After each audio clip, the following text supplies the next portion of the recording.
First, I would like to thank you all for coming and also thank my hosts for inviting me. It's a pleasure and a privilege to be with all of you. Wherever and whenever I hear the name Krishna chanted, that is my home.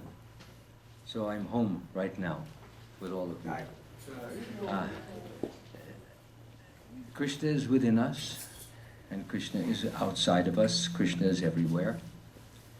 And so, being amongst all of you who are knowers of the philosophy that Krishna has expounded, and who understand the meaning behind the chanting of the Hare Krishna Mahamantra, my hope and prayer is that Krishna will, and Srila Prabhupada will, inspire me to say something that will be highly beneficial for all of us, including myself. And the ultimate object, the ultimate goal is not merely to give you book information, because you can read the book for that. But my goal and my desire is always to share with you these teachings in the hope that everyone here will be inspired to adore, to glorify, to bow down to love Krishna, Srila Prabhupada, more and more each day. If this doesn't happen, then this is a meaningless talk. So everyone here, through these words that I will be talking about, I want everyone to feel deeper and deeper affection for the Lord, because through that affection, He will fill your heart with transcendental love and transcendental bliss. And when you are filled with those two, nothing in the world can ever affect you, disturb you, shake you, rattle you. You are in the world, but you're not of the world, because you are of the Supreme Lord Krishna, and He is managing you, working you, advising you, guiding you, talking through you, and making your life truly sublime. So, how many of us know the chant Jaya Radha Madhava? Oh, most of you. Okay, so please, I always encourage everyone, if you like to sing loudly, please do. Nobody here is going to feel offended. And the Lord does not mind when you sing loudly to express your enthusiasm. So please do so, because it will make me feel even more enthusiastic when I hear you singing, loud and strong. And if I do this with my hands, it means I don't hear you.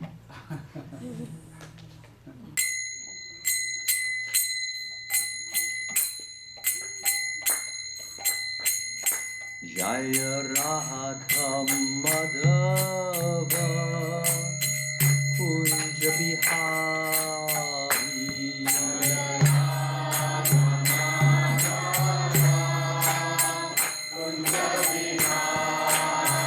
Jaya Radha Madhava Kunja Bihari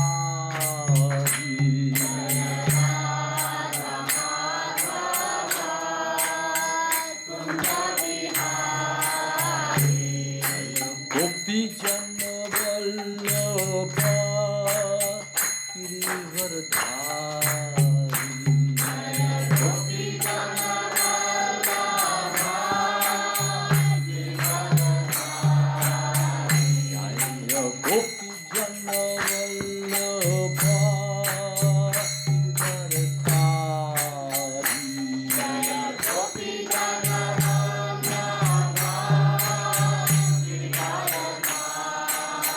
Yasura Nandana Jana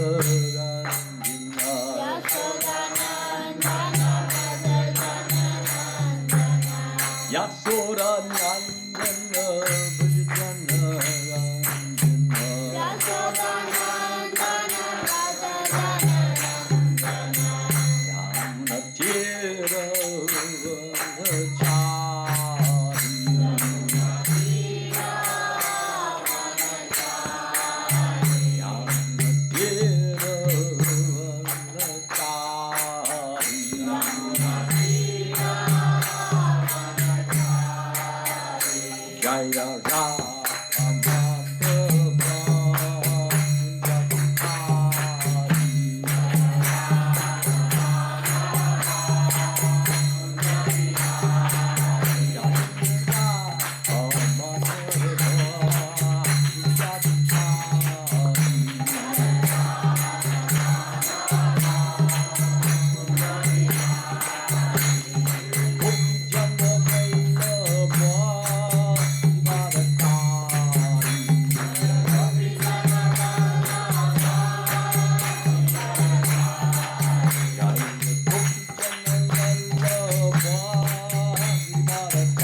Jaya Prabhupada Jaya Prabhupada Jaya Prabhupada Jaya Prabhupada Jaya Prabhupada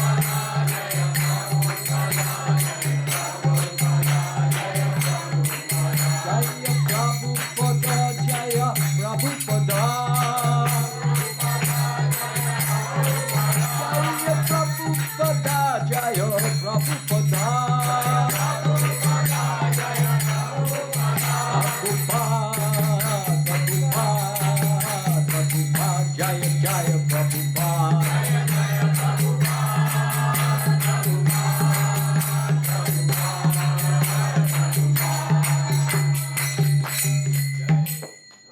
Jayam Vishnupad Paramahansa Parvajakacharya Astatura Sata Shri Srimad. His Divine Grace A.C. Bhaktivedanta Swami Srila Prabhupada Ki Jai. ISKCON Founder Acharya Srila Prabhupada Ki Jai. Anantaguti Vaishnava Vrinda Ki Jai. Namacharya Srila Haridas Thakur Ki Jai. Prem Sakaho Shri Krishna Chaitanya Prabhu Nityananda Shri Advaita Gadadhara Sri Vasari Gauda Bhakta Vrinda Ki Jai. Shri Shri Radha Krishna Gopa Gopinath Shamakund Radhakund Giri Govardhana Ki Jai. Vrindavan Dhamma Ki Jai. Madhura Dhamma Ki Jai. Mayapur Navadip Dhamma Ki Jai. Jagannath Puri Dhamma Ki Jai. Ganga Mai Ki Jai. Jamuna Mai Ki Jai. Tulsi Devi Ki Jai. Bhakti Devi Ki Jai. Samaveda Bhakta Vrinda Ki Jai. Srila Prabhupada's Transcendental Book Distribution Ki Jai. Harinama Sankirtan Ki Jai. Prasadam Distribution Ki Jai. All glories to the assembled devotees. All glories. glories to the assembled devotees. All glories to the assembled devotees. All glories to Shri Shri Guru and Gauranga.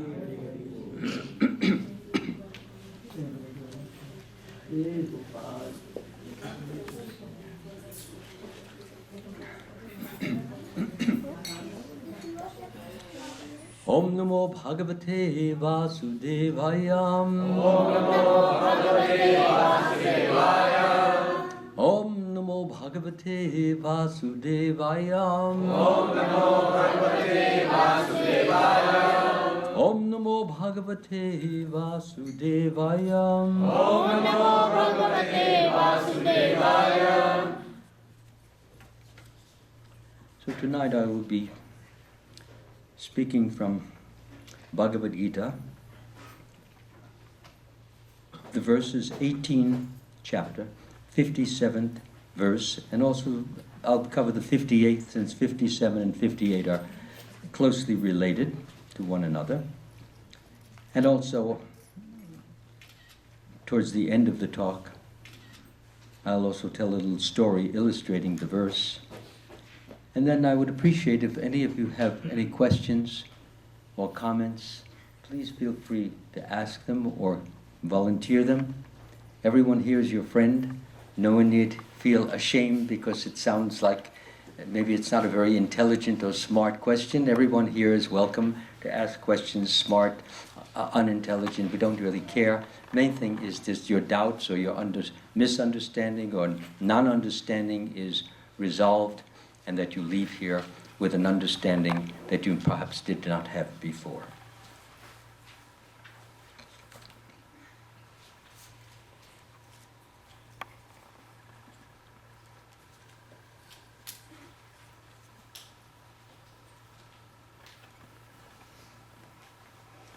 Om Namo Bhagavate Vasudevaya. Om Namo Bhagavate Vasudevaya. Om Namo Bhagavate Vasudevaya. Om Namo Bhagavate Vasudevaya. Om Namo Bhagavate Vasudevaya. Om Namo Bhagavate Vasudevaya. What page is it? In this book, it's page 742. 1857. Yes, This book is 1857.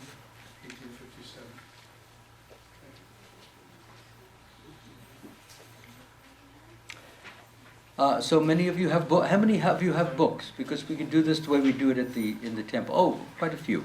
Okay, so let me go through the verse once, and then we can have everyone. We can call on each of you who have books and who would like to chant the verse independently may do that also. Do you all have the page? Are you ready? Yes. Okay.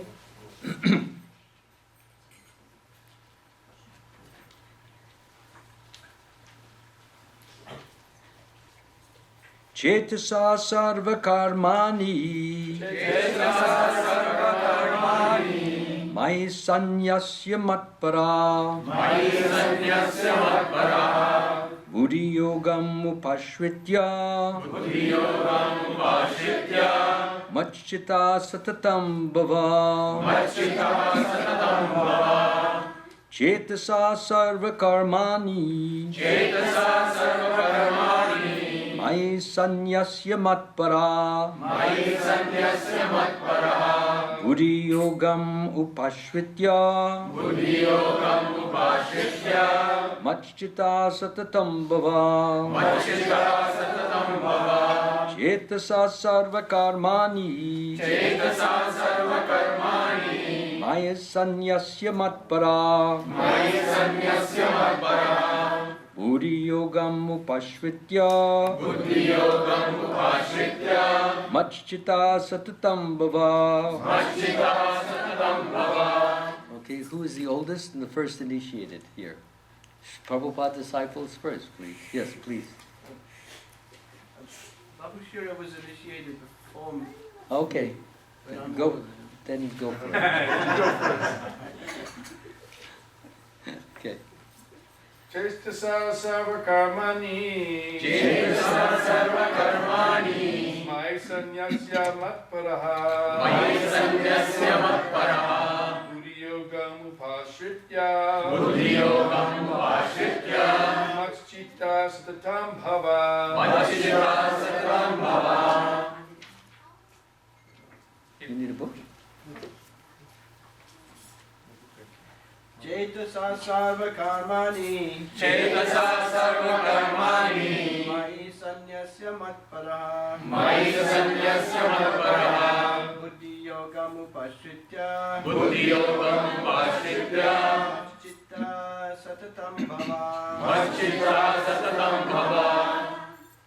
Cetasa sarva karmani Cetasa sarva karmani Sanyasya matparaha Mai sanyasya matparaha Buddhiyogam upasritya Buddhiyogam upashritya Chitta satatam bhava Machitta satatam bhava.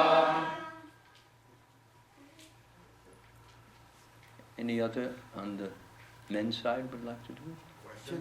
Cetasa sarva karmani Cetasa sarva karmani Mai sanyasya matpraha Mai sanyasya matparaha Buddhiyogam upashritya Buddhiyogam upashritya Machitta satatam bhava Machitta satatam bhava.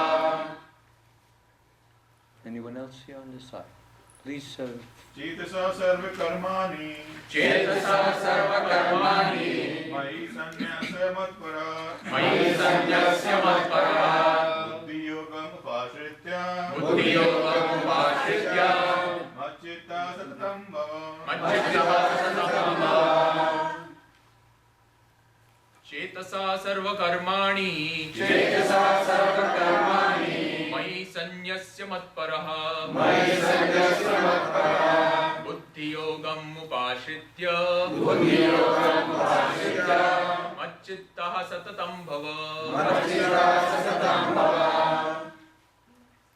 Mataji's.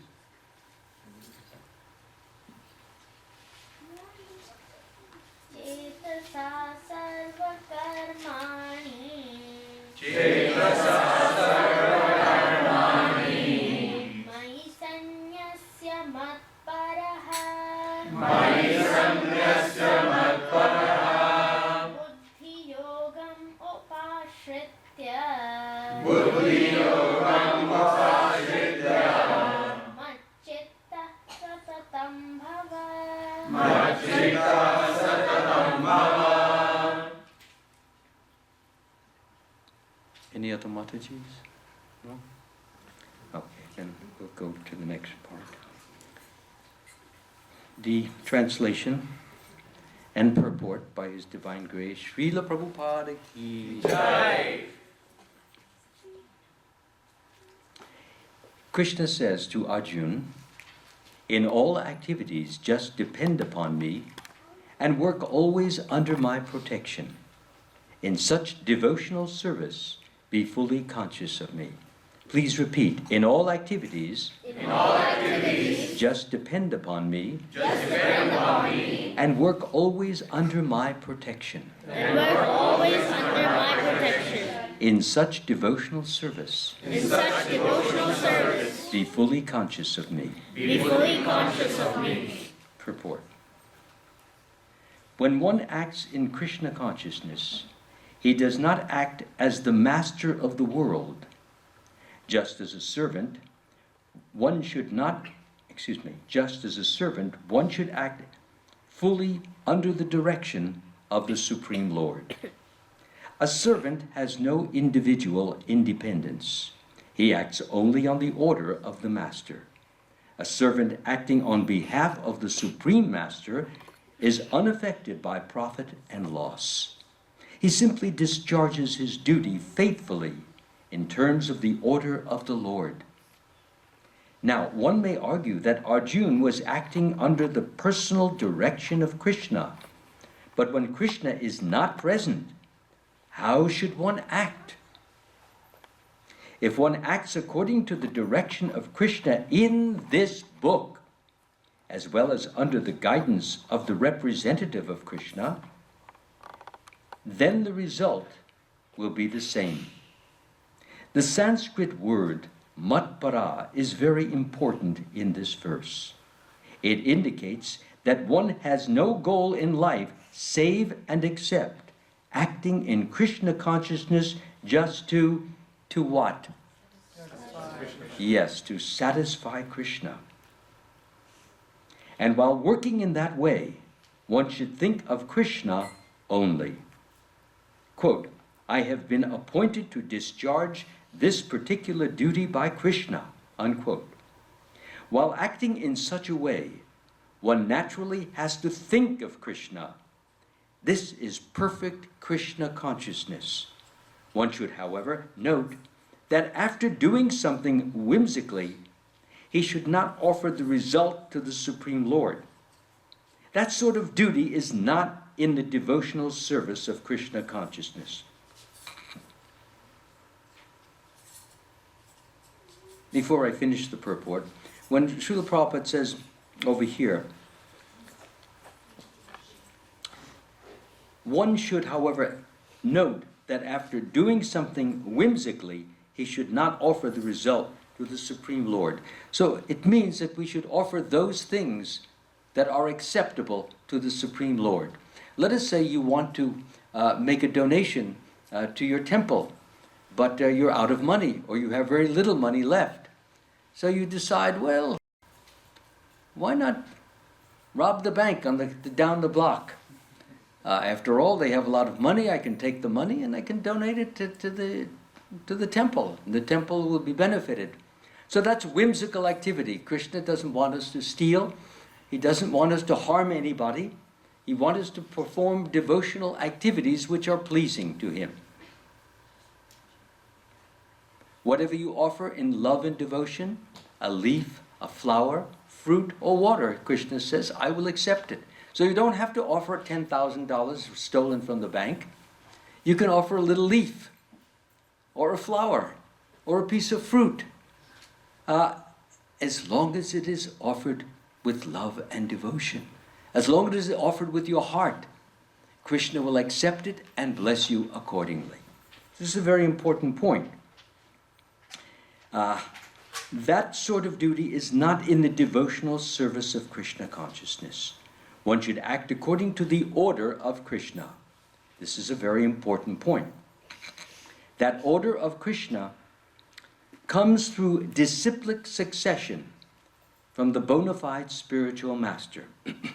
Again, the disciplic succession, for those of you who may not be familiar with this term, it is like a succession in a kingdom. First there is Krishna, and then he gives the knowledge to Lord Brahma, and then Lord Brahma transmits it to his son Narad Muni, and Narad Muni, he transmits it down to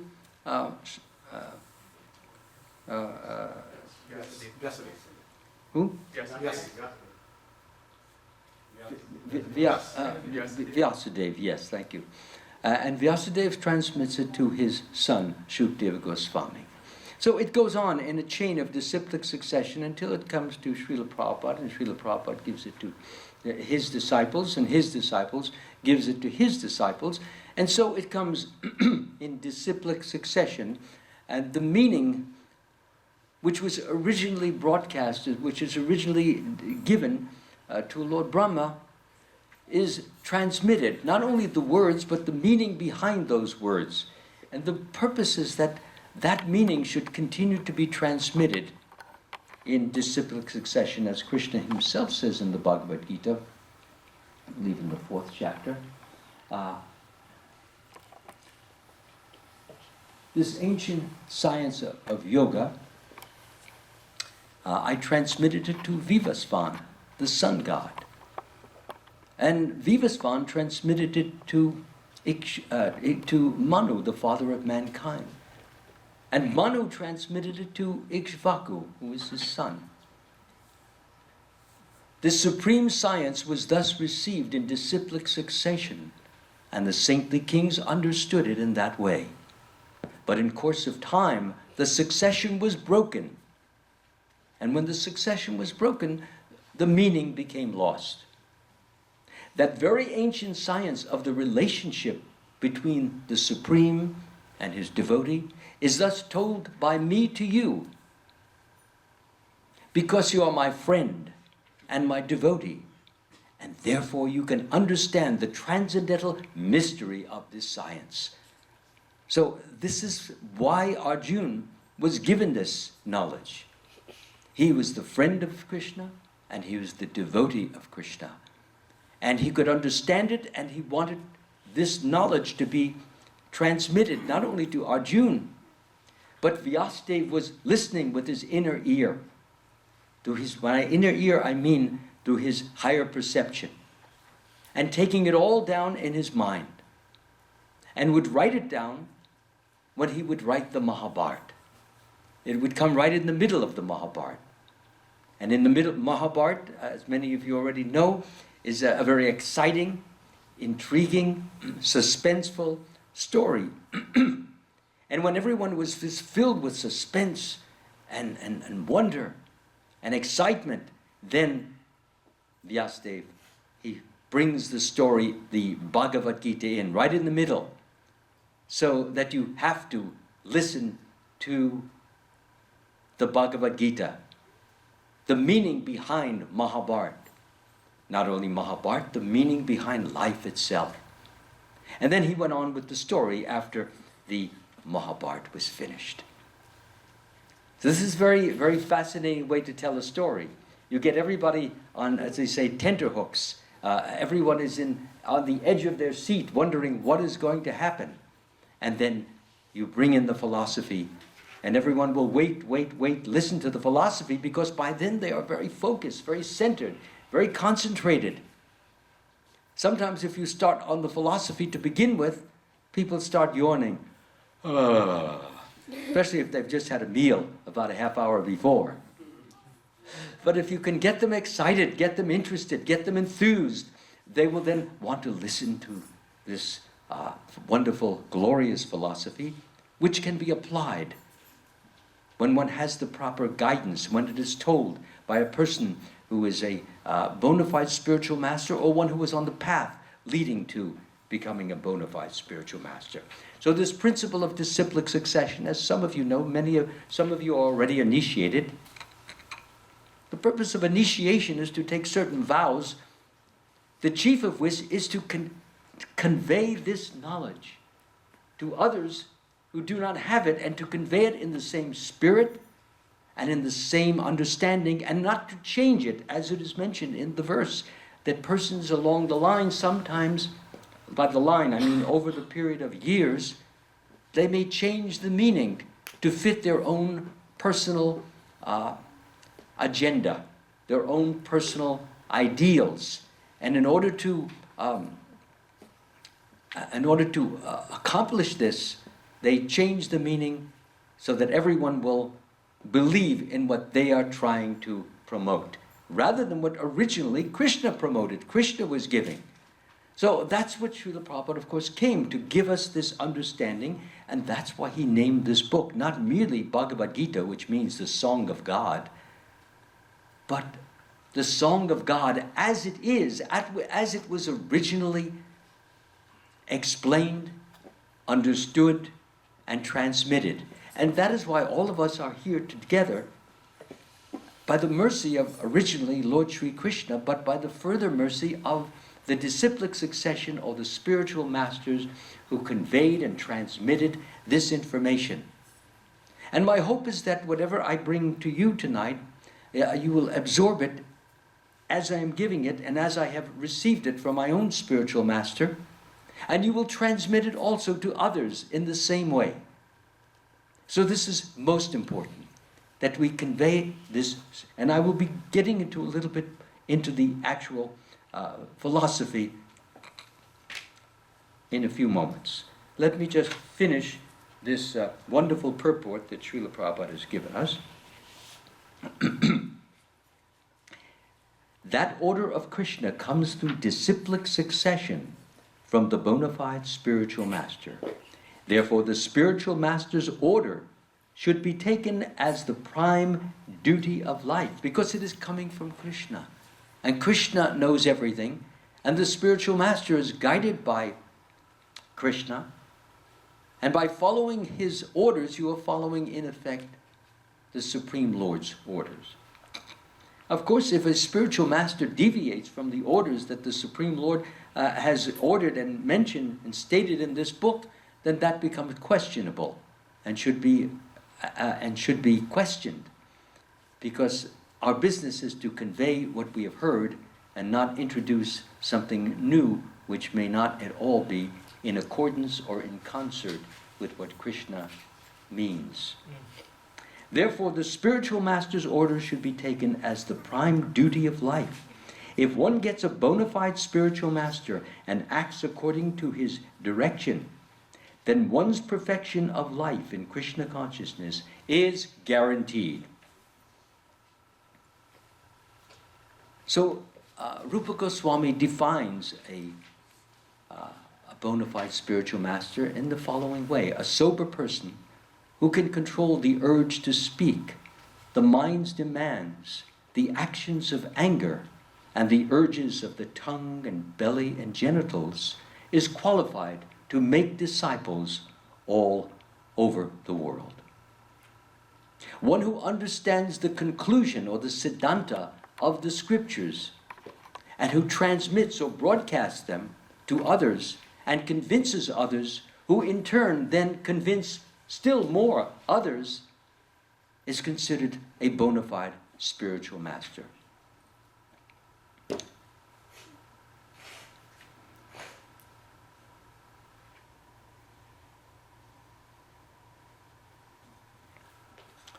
So now I'll begin a little bit more on this.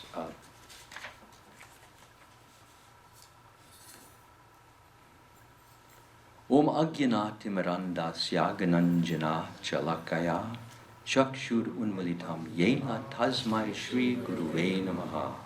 I was born in the darkness of ignorance, and my spiritual master opened my eyes with the torchlight of knowledge.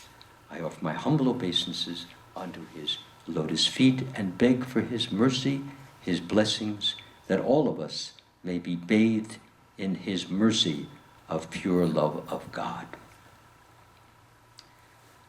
So the translation again, in all, as it's mentioned over here, in all activities just depend upon me and work always under my protection. In such devotional service be fully conscious of me. If you become conscious of me, you will pass over all the obstacles of conditioned life by my grace.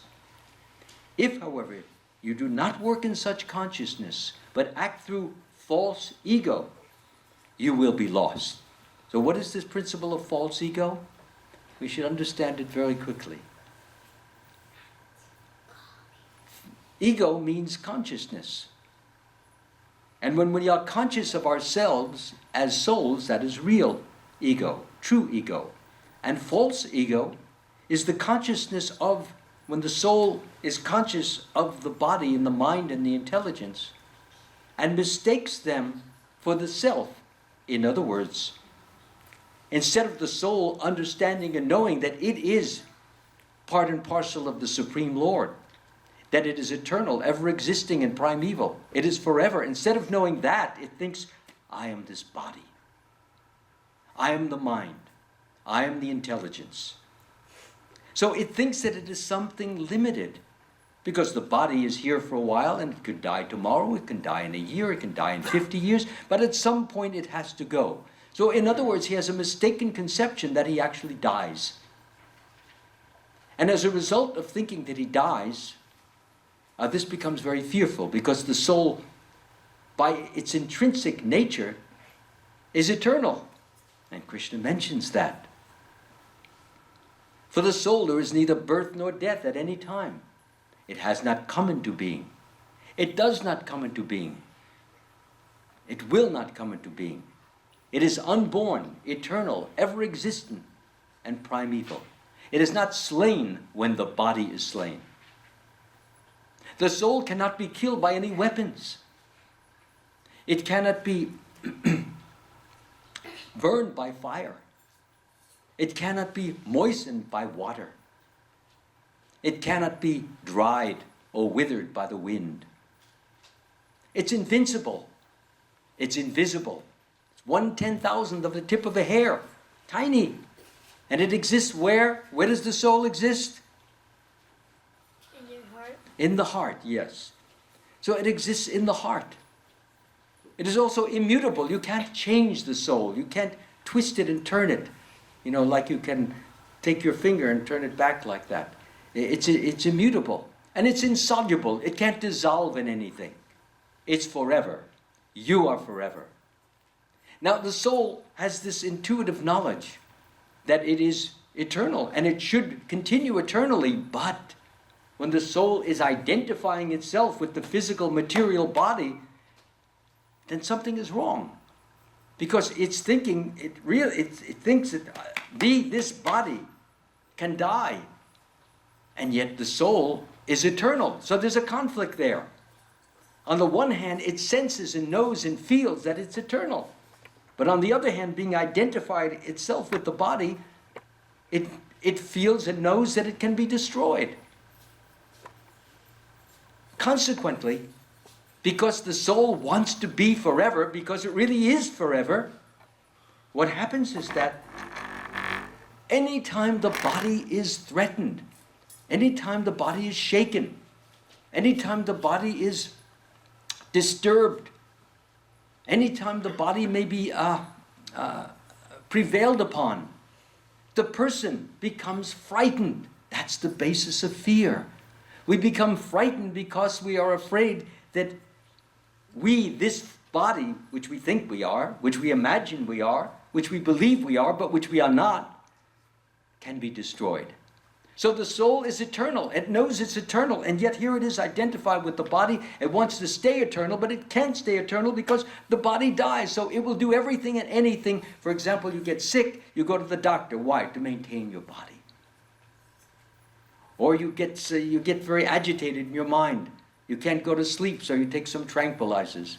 Or you get depressed, so you go to the psychiatrist, and they give you some particular types of medication, maybe Valium or something, to soothe your mind, so you don't have to, and you don't feel this depression. The different medications. Why do we do this? To preserve the body, to protect the body, to keep the body going. Because we want to keep that body going forever. And this is our big illusion. We cannot keep it. We can do all, excuse me.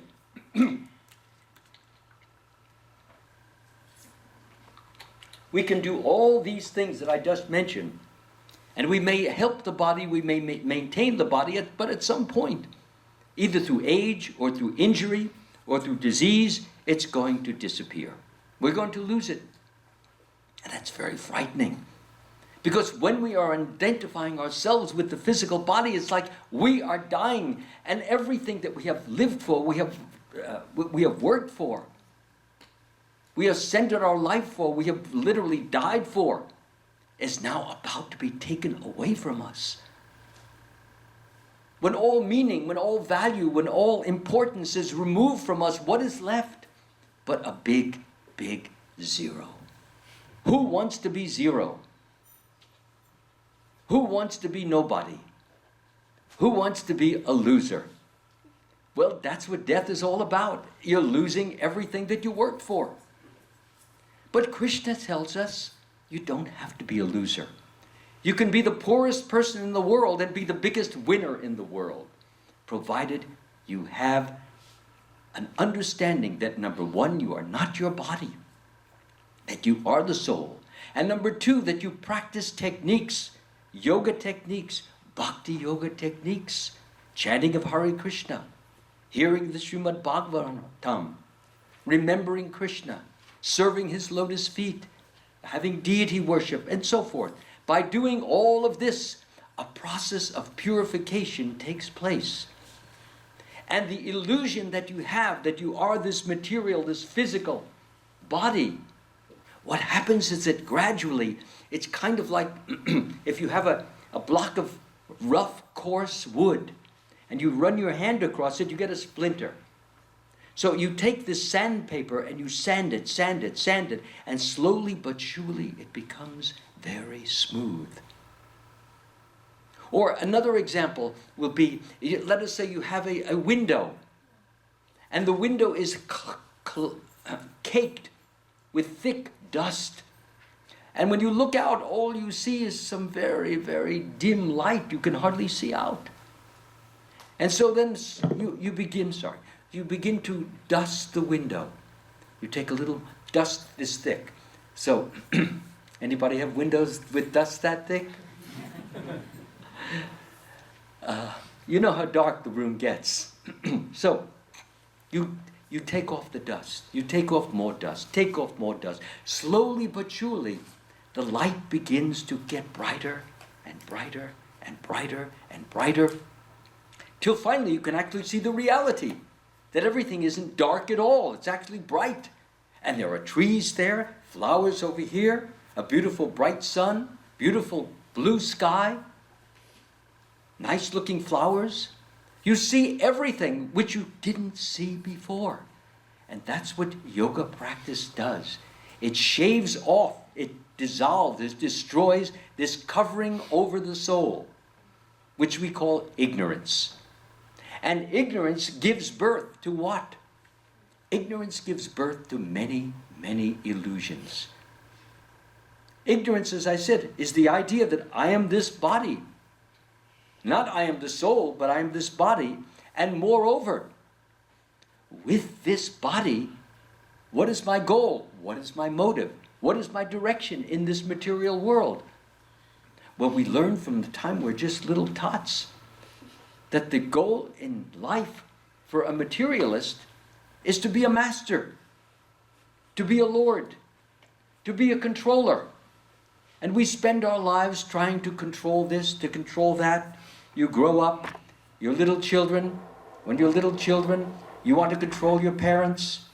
You want some chocolate bar and your parents don't want to give you the chocolate bar. So what do? You start to scream. Parents say no. And then you scream louder. Parents say no. And you scream louder, and it's so ear-splitting that you feel like your eardrums are about to burst, because little children have such high-pitched voice that you can hardly stand it. Okay, here's a piece of chocolate. What can you do? You know, they've got you by the nose, so to speak. They control you. And that's why we've come into this world. So, as we grow up, and what can you do to your children? You can't smash them. They're babies. They're 3, 4 years old. If somebody hears you slapping your child, immediately they call the Child Protection Agency. The cops are there, and you're arrested for child abuse. It's a rough situation. What they call a tough balancing act, as they say. So what to do? So you let the child, you give a certain amount, and you learn. He gradually learns that he has to compromise, or she has to compromise, and you have to compromise. But as it gets older, then, and you can become a little more forceful and a little more strict, and you can then create limits, and you can ground the person. As the girl wants to go out, with her friends, and she's 13, 14, but she's been back talking to her father or to her mother. And so you talk like that one more time and you're grounded. The weekend, you can't go to the movies. So she may protest, but she knows she's still dependent upon you. She gets her food from you. She gets her pretty clothes from you. She gets the nice house from you. She gets her little computer from you. And of course, her little cell phone and her iPod. And God forbid she should lose that. What kid can live without an iPod today and listen to all those tunes that they download from the internet? So therefore she succumbs. She yields. She has to. She obeys. So now parents are in control. You do this, you do that. You listen to what I say. I don't want you wearing a skirt down above your knees. You wouldn't like that? No, you can't go out. I won't allow you out with that kind of dress. And so forth. But the kids, never mind what the kids do. We bring you up as a chaste lady, and that's the way you'll be until you get married. So the point is this, is that I'm trying to give some examples of lordship. Or a man, he grows up and he finally gets his degree, his education. And he may become just become a worker in for example, a computer company. And little by little he learns more and more, and soon he becomes maybe a person in charge of other persons, a foreman. And then he may get into management. And as he goes up the ladder, up the scale, he has more responsibility, and with more responsibility means more control. You do this, I want you to do this, I want you to do this. And then soon you have 50 people, soon you have 100 people, soon you have 200 people, then you become the CEO of the company. And you have thousands under you. You can fire people, you can hire people. You're a lord, you're a powerhouse. You can create a situation where a person may have to go on unemployment if he doesn't act according to your order. Or you may be a politician, and you enact laws, and the police department carry out the laws. And if you disobey them, well, you can be arrested. And you may be confronted, and you may be charged with some particular violation. So life in the material world is very much each person trying to gain such mastership, power, importance, applause, possessions. No, the child can't come in if he talks, please. They have to take the child out. I'm sorry. Thank you very much. Okay, so what happens is that this desire to lord it over the material world is in all of us. And each time we gain a little bit of lordship, we feel happy. We feel we fulfilled our purpose. We feel expanded. We feel inflated like a balloon. And each time we lose, each time we become compromised, or each time we become eclipsed, or each time we become presumed upon or prevailed upon, each time that happens, we feel contracted. And when we become contracted, we feel a sense of anxiety, uncertainty, because we're not fulfilling what we came here to fulfill. Some accomplishment, some achievement. For example, you lose your job. People don't like that. And why not? Because, well, you may have some problems meeting your financial responsibilities. That's only natural. So the important point is that when you're not identified, thank you, when you're not identified with your body, those things don't bother you. The reason they don't bother you because you have inner joy as a result of bhakti yoga, spiritual practices. When you chant Hare Krishna and you address the mantra to Srimati Radharani, Lord Sri Krishna, and you understand the meaning, please engage me in your transcendental loving service. I am your servant. And you do that. Krishna responds. He's in the heart, as this little young lady said. Krishna is in the heart. And he's in the heart, and as you grow in spiritual love for the Lord, as you give more and more, you offer more, you obey his rules more, you practice the different teachings more, you read more, you understand more, you transmit and share more. So Krishna responds, he reciprocates. He's not like a stone. And when he reciprocates, you feel the joyfulness in the heart. And when you feel that joy in the heart, which by the way, it does not just stay like this, it's ever expanding. And because it's ever expanding, one's joy is ever increasing.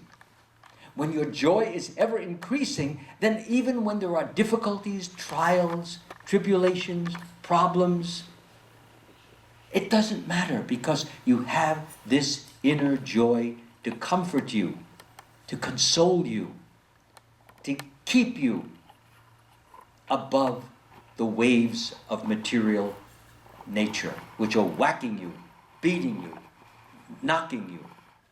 When you have this joy flowing through your entire being, then it doesn't bother you. You just move on and do the needful, whatever is needed. As I gave an example, you may lose your job, so you look for another one. And you take shelter of Krishna. Krishna says, those who always worship me with exclusive devotion, meditating on my transcendental form, to them I carry what they lack and I preserve what they have. So Krishna will take care of what you have, and if you need something, he will take care of that. He'll make sure you get it. Sometimes to test your love, he may deny you. Sometimes people wonder, well, I lost my job, as I just gave example. Or sometimes there's some difficulty in your family relations. Your brother-in-law or your mother-in-law is treating you in a very unkind way. And no matter what you do, she still looks at you condescendingly, patronizingly, as if you're not worth even 2 cents. And so, some people understand this. So what happens is that those things happen. So what happens is that Krishna is testing your love. Are you going to say, well, Krishna, I've been praying to you, I've been looking up to you, I've been bowing down to you, I've been chanting your name, and look, I can't have any harmonious relationship with my mother-in-law or my father-in-law. Well, why are you doing this? You're all powerful. Why can't you make this relationship work? So the question really is that what Krishna wants to do, that's his business. His will be done, not my will. Yes, it would be nice if he... But are you going to give up the worship, the love, your faith in Krishna because you have a problem? You have a difficulty with your in-law? That's what he wants to see. Are you loving him fruitively? Are you loving him because he's giving you some pleasing result? Or are you loving him simply because he deserves your love? He feeds you, he clothes you, he shelters you. He gives you education, he gives you medication, he gives you friends, he gives you a temple to come to. He's giving you, even nice air is coming in to the room here. There are some people, if you ever go into the streets of New Delhi and you take a good deep breath, they're not breathing this type of air right now. Anybody been to the streets of New Delhi here? Oh, you know what I'm talking about. You don't want to be there very long. You want to be in a car with an air conditioner with clean air. So it's a blessing to be able to breathe clean air. He's giving you all these blessings. Isn't he still worth being loved in spite of the fact that he denies you the ability to have a smooth relationship with your in-laws? He may take away so many things. Isn't he still worth our love? And he wants to see, he wants to test you. And if you give him up because he denies you something that you want, well, that is very false love. It is a very shallow love. It is a very uncertain, precarious love. And you cannot expect to receive with such kind of love the inner bliss that I was just talking about a few moments ago. That love is pure love. That love is sincere love. It has no pretense, no flim-flam, no pretending. It's real, it's true, it's forever. You will love Krishna no matter what he gives you, whether it rains or it shines. Maybe you just put up your hair in such beautiful curls and it's just looking beautiful, and you go out and suddenly there's a downpour and there goes your hairdo. Are you going to curse Krishna for telling Indra, water, water, water, get the water down there? But the farmer, when he sees the water, he says, Jai, Jai, Sri Krishna. You're screaming and pulling your curly hair out, and the farmer is clapping, Jai, Jai, the crops will grow. So he has a big, he has a big family, Krishna. He has to please, if you want to eat, you have to have rain. So he doesn't always please us. He gives us what we need most. The main point I want to bring is that if you want inner bliss, you love Krishna, no matter what the circumstances may be. Doesn't matter. Whether it rains, as I said, or it pours, or whether it snows, or whether you get stuck in traffic, as we all have at some point in time. And I got stuck on a freeway once. My first thought was, Krishna, how am I going to get out of this? And it was in the rush hour. The worst time, like 5 o'clock. And I must have 1,000 cars behind me, and the car wouldn't move. So what did I do? I did the best thing I could. I got out and I told the guy behind me, would you just put your bumper against my bumper and just keep pushing, because that's the only way I'm going to get off this freeway. So he did that, and my flashers were going in the back, and finally, slowly but surely, I was able to get off. So Krishna gave a little intelligence. I could have just stayed there, and then there would have been horns blowing all over the place, and it would have been worse. The point is this, is that be prepared, not just for the good, not just for the smooth, not just for the perfect, but be prepared for sometimes the difficult, the trials, the tribulations, the crosses. Be prepared for those. And when Krishna gives you those, how should you respond to them? This is an opportunity to show whether I still love the Lord in spite of the fact that He has given me some difficulty. Now, what you can do is develop the virtue of patience. Develop the virtue, as I already said, faith. Develop the virtue of steadiness. That in spite of this, Krishna is giving me an opportunity to stay with Him, notwithstanding the fact that He has given me this difficulty. Normally, He will protect His devotees. That is His nature. He wants you to be comforted. He wants you to be consoled. He wants to give you His love. But when you begin to take it for granted, when you begin to feel that it's coming to you because you did a little devotional service, you chanted 16 rounds, and you become proud. Oh, I hear so many devotees, they come, hey, I'm chanting 32 rounds. Can you believe it? I mean, what do you want, a medal? You want a trophy? I mean, so you chanted. I know people chanting 64 rounds. Why are you so proud of your 32 rounds? And who knows how you're even chanting them? I have heard chanting which is so abominable that, and these have been by devotees who are 40 years in the movement. I'll give you some examples. There's one devotee, very great Sankirtan devotee. This is the way he chants. And not only that, but he's got some papers he reads while he's chanting. He's reading some nice words from that come out of Prabhupada's books. While he's reading, he's going, I said, where is this guy coming from? Where did he learn this? And I don't want to get away from this person. Please, Krishna, save me. I'm serious. This is not a made-up story. I get it. I stay away from this person. He's in the temple. Mama, mama. This part, the mama, mama, that really gets me. Because he's trying to say Ram, Ram, but he wants to do it fast so that he gets all his rounds done before he goes out and does his Sankirtan. So he does, mama, mama, mama. I said, you're calling your mother? Mama, mama, mama, mama. It's a fact. I'm not making this up. This is true. Then there are others, the sleepers.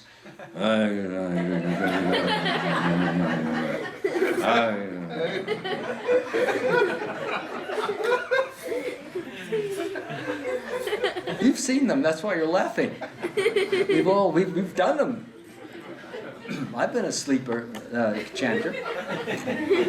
Thank God the guy comes near me who goes, mama, mama. He says it loud, I wake up.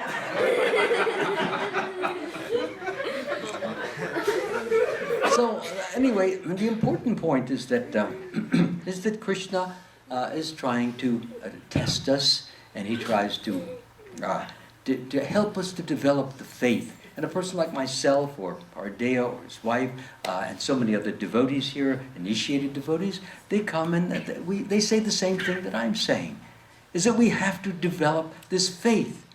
And when you have that faith, let me tell you, that's when Krishna, the higher your faith, the deeper your faith, the stronger your faith, the more joy Krishna floods your heart with. And when you have this joy, you know that Krishna is looking after you. Krishna says, engage your mind always in thinking of me. Become my devotee, offer obeisances, and worship me.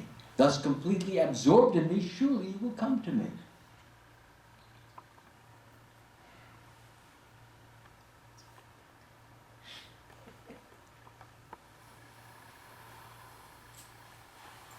I was trying to particularly remember a particular verse, yes.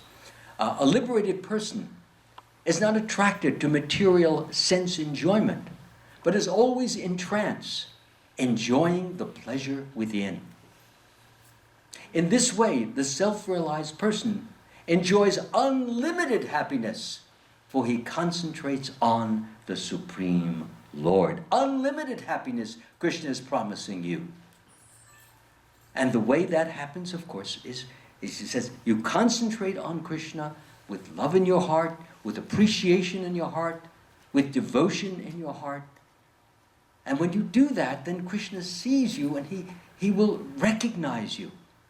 And he recognizes you by filling you with happiness. So whether it, as I said, rains or pours, or whether it sleets, or whether it's dark or light, your happiness remains the same. Because Krishna is always very joyful. That is his nature. And believe it or not, you are always joyful in the soul. The soul's nature is Satchit Ananda, eternality, knowledge and bliss absolute. That's your real nature. But it's covered over by this darkness of ignorance and the illusions which come from that. Lust, anger, greed, envy, illusion, madness, sloth, gluttony, pride, all of those terrible feelings which make us into animals. But we don't have to be that. That is what this bhakti yoga is about. So Krishna is saying, in all activities, just depend upon me, and this is the crux of this class. How do you depend upon Krishna? As soon as you come out, you might say, well, I just forget about him. There's so many things I have to do. I have to put gas in the car tomorrow. I have to get an oil change on Monday. I have several calls I have to make on Tuesday. I have this to do, that. Where's there room for Krishna? We have so many things to do, all of us. Some of you are students. You have to study your geography. You're getting a test. Your midterms come up. Your end terms come up. You have this algebra test coming up. And you have to, where does Krishna come in? Why don't they give me Krishna in the school? Why are they giving me all this other stuff which is not even going to do me any good? All I do is pass examinations, maybe get a good job, and become miserable. It's true. Many, many years ago, I worked in the movie industry, motion pictures. I used to believe it or not, to do this tape ministry that you see all my CDs over on the table. I had to pay an engineer. Okay, the BBT didn't fund me for this. I did it independently. So in order to earn some money, I hired myself out as a movie extra. So I was able to work next to all these movie stars. And I got to see them, and those people really had problems. And you know, when you see them on the screen, and you see them at the Academy Awards with these big white teeth smiles, you know, which glitter, and you think, and they do it so well to make you feel that there's not a day in their life that's dreary or sad or sorrowful. But when you see them on the movie set and they're smoking one cigarette after another, one cup of coffee after another, oh, they've got problems. Big problems, as they say, big time. They do. And the worry is that whether if it's a TV show, is it going to get picked up for another 13 weeks? Everything is is precarious, it's uncertain. Are people, how are the ratings of the show? How many millions of dollars has their movie made? Has it made enough so that they'll be hired for another movie? I mean, there's endless worries. Sometimes people think, if I had a lot of money, I'd be happy. This is a big-time illusion. It's a big illusion. Happiness is within.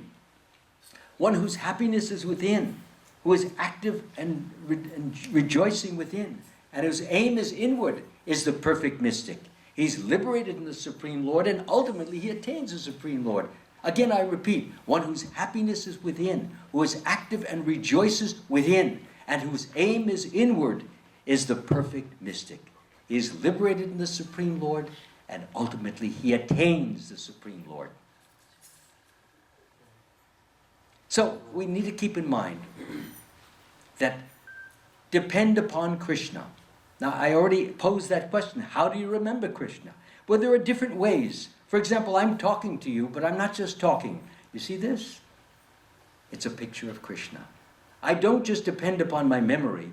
I keep a picture of Krishna in front of me because I'm depending upon him to hopefully, prayerfully speak through me and say something useful instead of my own unintelligent words. But if he speaks, it will come out perfectly because he's perfect. So that's one way. You all, how many of you sit at the computer, at your computers with a monitor in front of you? How many? Probably most of us. No computer. Yeah. So how many of you have a nice picture of Krishna right on the top of the monitor? Ah, wonderful. So you are seeing Krishna. Good. So you know that every 5 minutes, your eyes get tired, the glare of the monitor. So you stop for a few moments and you look up and you can chant a few Hare Krishnas, or you can say a few prayers. My dear Lord, please guide me, please direct me, please act through me. Enable me to do this the way you would do it. There's ways of incorporating Krishna in your work. That's how we depend upon Krishna. Some of you have children and you're having trouble. The kids are screaming and yelling and you're going out of your mind.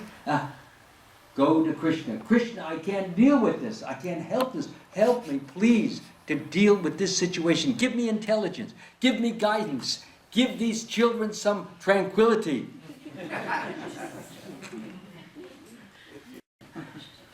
I can only do so much. And if tears come out of your eyes, let them come. Because that's your outpouring of your heart. So let your heart sing out to Krishna. That's what he's saying. In all activities, not just some, not just a few, not just one or two, all activities just depend upon me and work always under my protection. In such devotional service, be fully what? Conscious of me.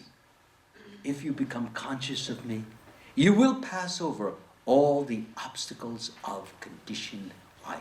He's saying he's promising you to get you over these obstacles. Well, one who's all-powerful, all-knowing, all-blissful, who has all of the opulences. He's most beautiful, most wealthy, he's most powerful, most famous, most knowledgeable, and most renounced. He has everything. He's got it all, and he's ready to give you his help. Why not remember him? Why remember your own endeavor? Generally, we're taught, well, I'll make my endeavor, I'll make my effort, and I'll do it by myself. That's okay. Bring Krishna into the endeavor. Don't just do it on your own independently. Say, my Lord, even if I can do it by my own endeavor, don't let me fall into this illusion that I'm the doer. Krishna says you have the right to perform your prescribed duty, but you're not entitled to the fruits of your action. Never consider yourself to be the cause of the results of your action. Who is the cause? Krishna. Well, if he's going to give you the results, then you might as well ask him for a little help. Rather than fall into the illusion that you do something, you get it done, and it's been successful, and you think, yes, I did it. Look at my product. It reminds me when I was in Vrindavan at the guest house, up on the top. There, sometimes the monkeys hang out there. So they often like to jump up and down, and they beat on their chest to attract the females. Jumping up and down, or jumping on the ledges of the building, beating their chest, telling you, me powerful, me big, don't get near me, don't fight with me, I'll kill you, like that. So, is that what we want to do? To fall into the mentality of the monkeys, those rhesus monkeys with those big red faces? So, is that what we want to do? No. So Krishna says, incorporate me into your life. You get up in the morning, Jai Shri Krishna. You go into the shower, Jai Shri Krishna. Krishna says, I am the taste of water, the light of the sun and the moon, the syllable Om in Vedic mantras. I am the ability. He says, I am the ability in man. That means your ability is coming from Krishna. So if it's coming from Krishna, you don't have any right to take credit. He's the one, but he's disguising it. He's not letting you see. He's not saying, hey buddy, I'm the one who's doing it. He's not saying that to you. He's letting you have the illusion because you've come here to be a master, a controller, a director. You want to be God? Krishna says, okay, go ahead and be God. I'll hide out here. I'll get it all done for you and make you believe that you did it. That's Krishna. But as soon as you want to get out of your illusion, I'll help you do that too. And let you know who the real deal is. And he tells us right here in this wonderful book. He says you have the right to perform your duty, but never believe that you are the real cause of the results. I'm the cause of the results. I enact your karma. I am seated in everyone's heart, Krishna says. And I'm directing the wanderings of all living entities who are seated as on a machine made of the material energy. He's directing the material energy. And we're being pushed and shoved and whacked and knocked by the material energy. But Krishna says, you depend upon me and I will protect you. I will get you over the obstacles and I will guide you back towards me. Abandon all these varieties of different religions, different philosophies. He says, you just depend upon me. Follow the instructions, follow the prohibitions in this book, and I will free you from all your illusions. I will put on the bright light to turn off the darkness of ignorance, and you will be truly happy. He makes a promise. So why not hold him to his promise and just follow the instructions that he gives? So I'm going to, we'll have questions and answers in a few moments, but I would like to just conclude this. Does everyone have the full understanding, at least, of the principle of depending upon the Supreme Lord? So I already gave you, put on your TV monitor, put a picture. In this case, I was very much blessed. I have this watch here, and it has the word time on it. The reason that has the word time on it is that many years ago, before we were getting our news on the internet, I got it from Time magazine. So to get a subscription, I'd had to give a certain amount of money, and they not only gave me the subscription, but they gave me a watch as a gift. And it has the word time on it to remind me to renew my subscription. So, instead of renewing my subscription to Time magazine, I renew my subscription to the Supreme Lord Krishna, who says, time I am. Okay? So I see this word time and immediately reminds me that, hey, it's getting late. I'm going to die soon. And it could be tomorrow. It could be in 5 minutes. It could be next year. And I haven't achieved God realization yet. I haven't met Krishna. I haven't shaken his hands. I haven't put my head on his feet yet.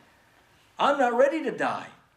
I want to have at least that, so that I know that I have some attachment and Krishna is according my devotion and love. Of course, if he doesn't, that's his call. But still, that's my desire. And it's good to desire to want to be near Krishna and to feel his holy presence, because that's what love is, wanting to be with someone you love. So if you love Krishna, you want to be with him. And you want to not just be with him, but when you're with him, all you want to do is make him happier than he is. So you want to do some service for him. Whatever your rasa happens to be. Anyway, so that is the idea, is that we want to give pleasure to Krishna. And we do this by, as I said, depending upon him. So I talked about the watch.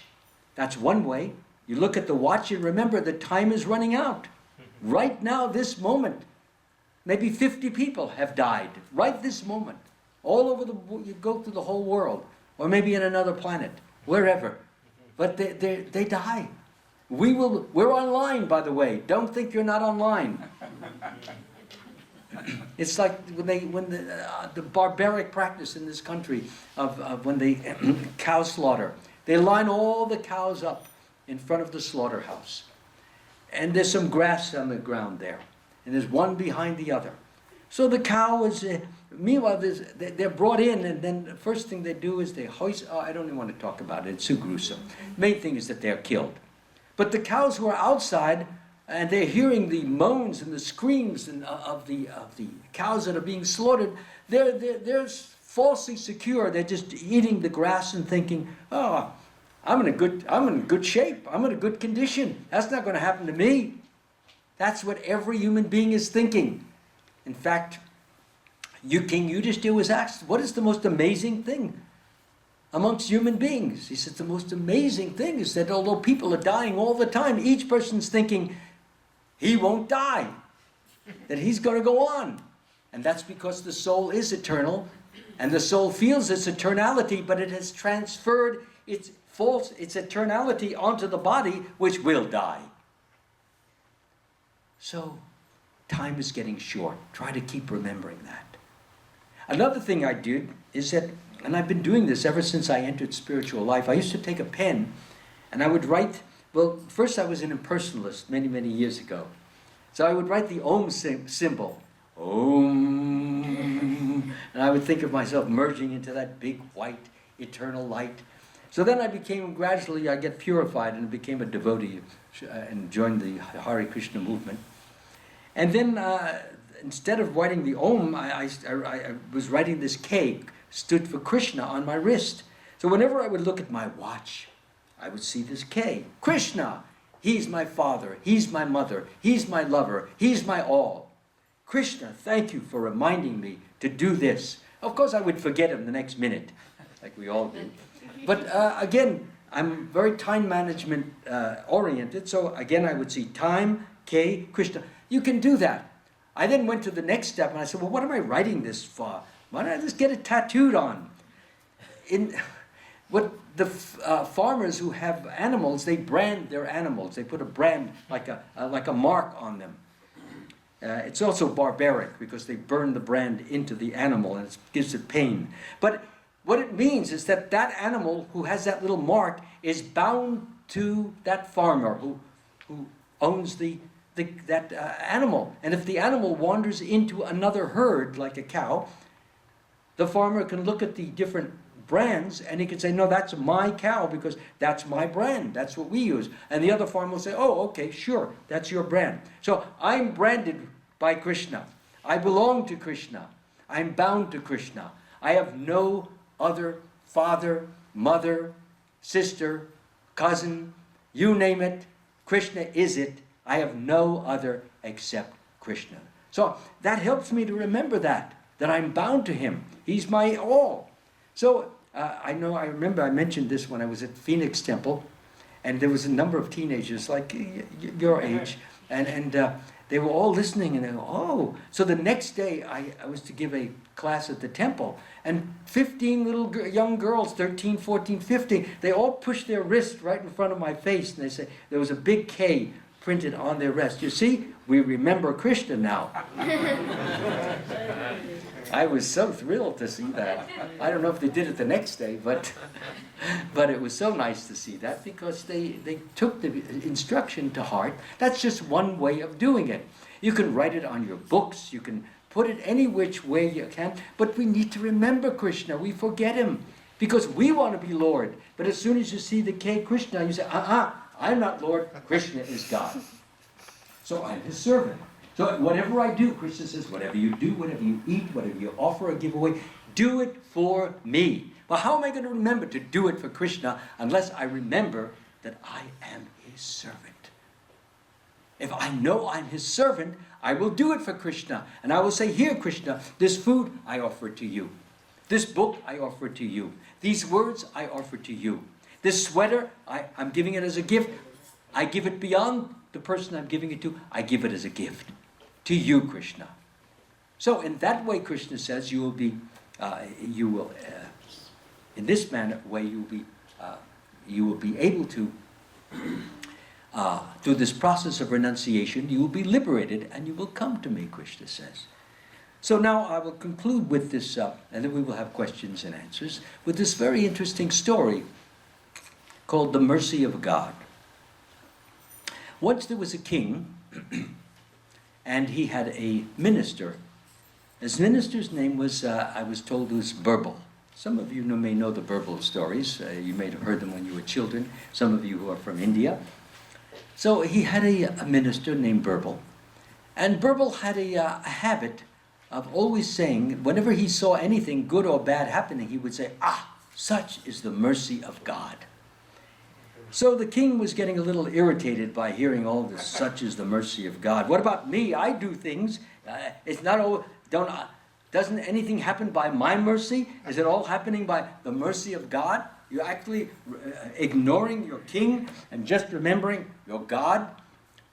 So Birbal didn't say anything. Anyway, one day the king decided that he would go on a hunting trip, and he would take Birbal with him, and he would also take a few soldiers with him as for guards, in case anybody came to threaten them. So they went on this hunting trip, and they were all on their horses. And as they were driving along the path, in the middle of the path, about 30, 40 yards away, there was a cobra. And it reared up and spread its hood. And when the horse saw that, immediately the horse threw its legs up in the air, was frightened, and the king got thrown down onto the ground, and its thumb was right near the mouth of the cobra. And the cobra took its two fangs and immediately dug it into the king's thumb. And the king looked, and Birbal said, such is the mercy of God. The king glared at him, the mercy of God. Well, he had the poison running in, and if he didn't cut off his thumb, then the poison would run through his arm, it would go to his heart, it spread through the whole body, in 5 minutes he'd be dead.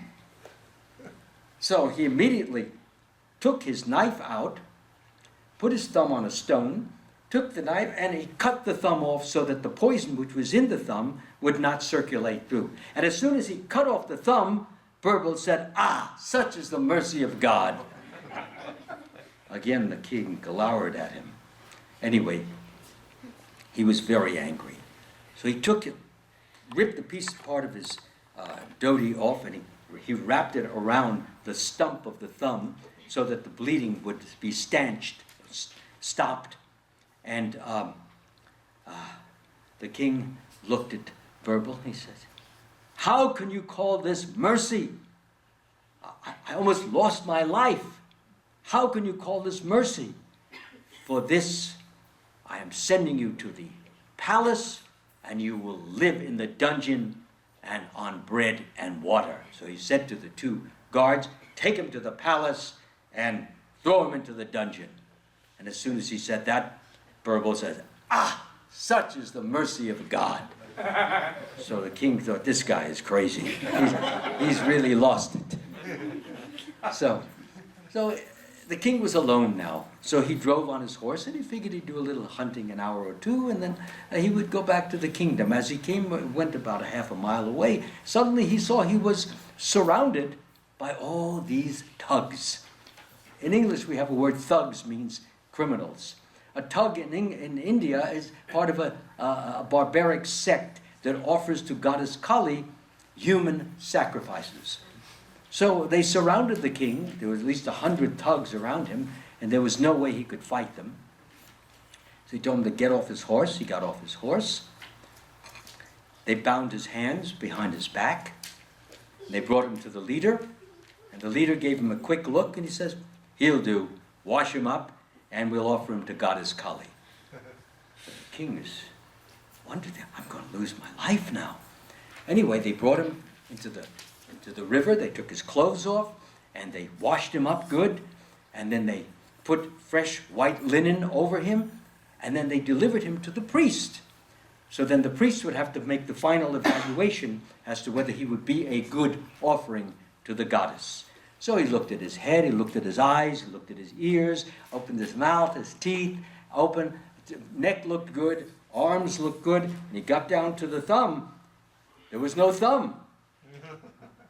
That would be a very offensive offering, to offer Goddess Kali a body which is devoid of a thumb. You know, it's like serving halva with salt in it instead of sugar. So you don't do those things. So the priest said, we can't use him. You have to find somebody else. Let him go. So the king, they let him go, and he got back on his horse, and he was wondering, this purple, he said it was right. When I lost my thumb, it was the mercy of God. Otherwise, I'd be dead now. So he's looking at the stump of the thumb, but he had a question in his mind, and he kept wondering about that question. Suddenly, he finally got back to the palace, and he went down into the dungeon. And he said, "Purple, you're right. You're true." And he told him the story that it was the mercy of God. He says, "I am so sorry I threw you into the dungeon, but it really was. I'm amazed that you could even know this."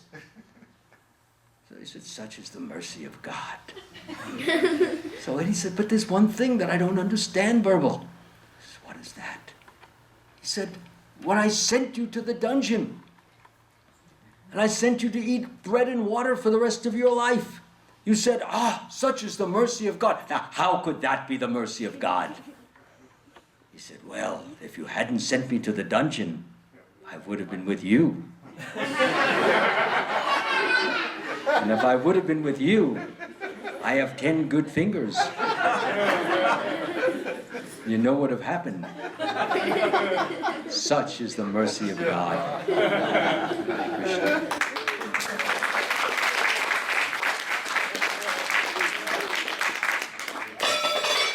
Yeah, that's the mercy of God.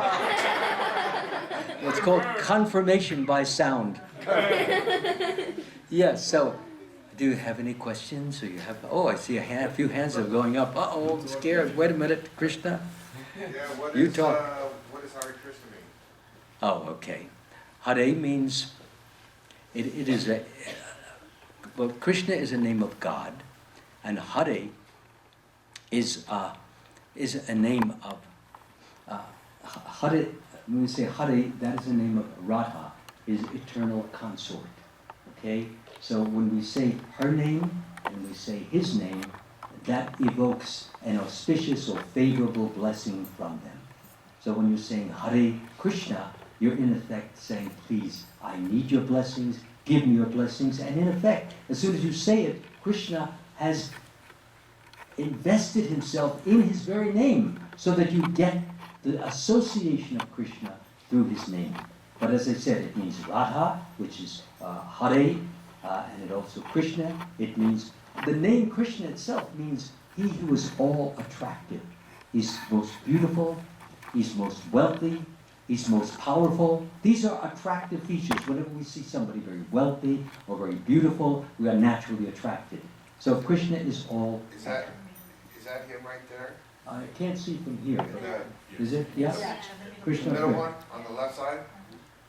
The one in the middle, the black The one. one that's playing the flute? The middle, yeah, playing the flute. I've been in 3 tank explosions where everybody died. The last one, that person pulled me out. Okay. Out of 52 of my men, the only 2 of us came back alive. Uh-huh. I came back with a scratch. Okay. But that person pulled me out, and that's one of the reasons why I'm here. I seen him in a book, and something just brought me here. Like I said, there's a reason for me to be alive, and I guess. Yes. Thank you very much. What is your name, please? My name is Hawk. Hawk. Is that your first name? Yes, sir. Oh, yes, Mr. Hawk, thank you very much for sharing that with us. I know that you're new, because generally that question that you asked would be asked by some of the new people. Just about everybody here knows that answer, and I welcome you here. And yes, Krishna saved you because he has a plan for you. And I told my medic, I told my commanding officer, I described the person. I had some other people who were over there look at me in shock. Yeah. Because there was nobody around anywhere. Yeah. But I was outside the tank blew up, everybody was dead, I was not. I had a scratch on my face, Yeah. and that was it.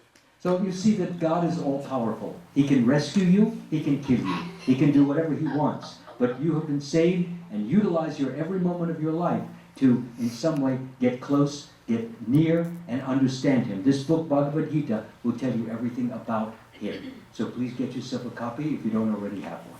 Okay? We have another question here, please. I saw a few other hands go up. Yes. I remember you from someplace. Los Angeles, you been here? No? Or Rathiatra?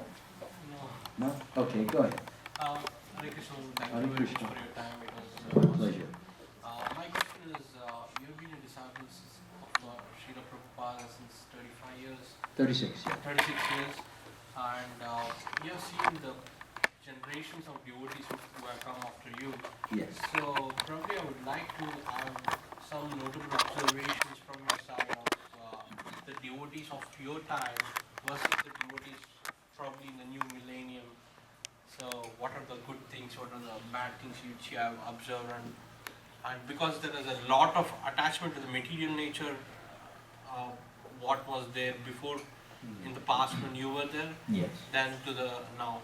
So I just wanted to know. Well, let me first say that Srila Prabhupada was so potent, so powerful, and so inspiring that he could get devotees to do things that hardly any devotee today could get devotees to do things.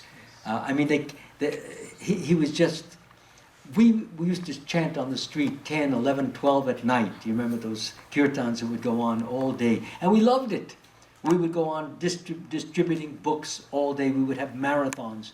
So Srila Prabhupada was especially empowered by Krishna to do something.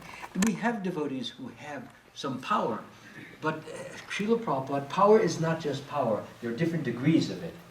So therefore, there has been some degree of relaxation in discipline and in austerity compared to when Srila Prabhupada was here. Devotees were ready to do anything. They'd sleep on the floor if it was need be. They took ice-cold showers at 4 o'clock in the morning.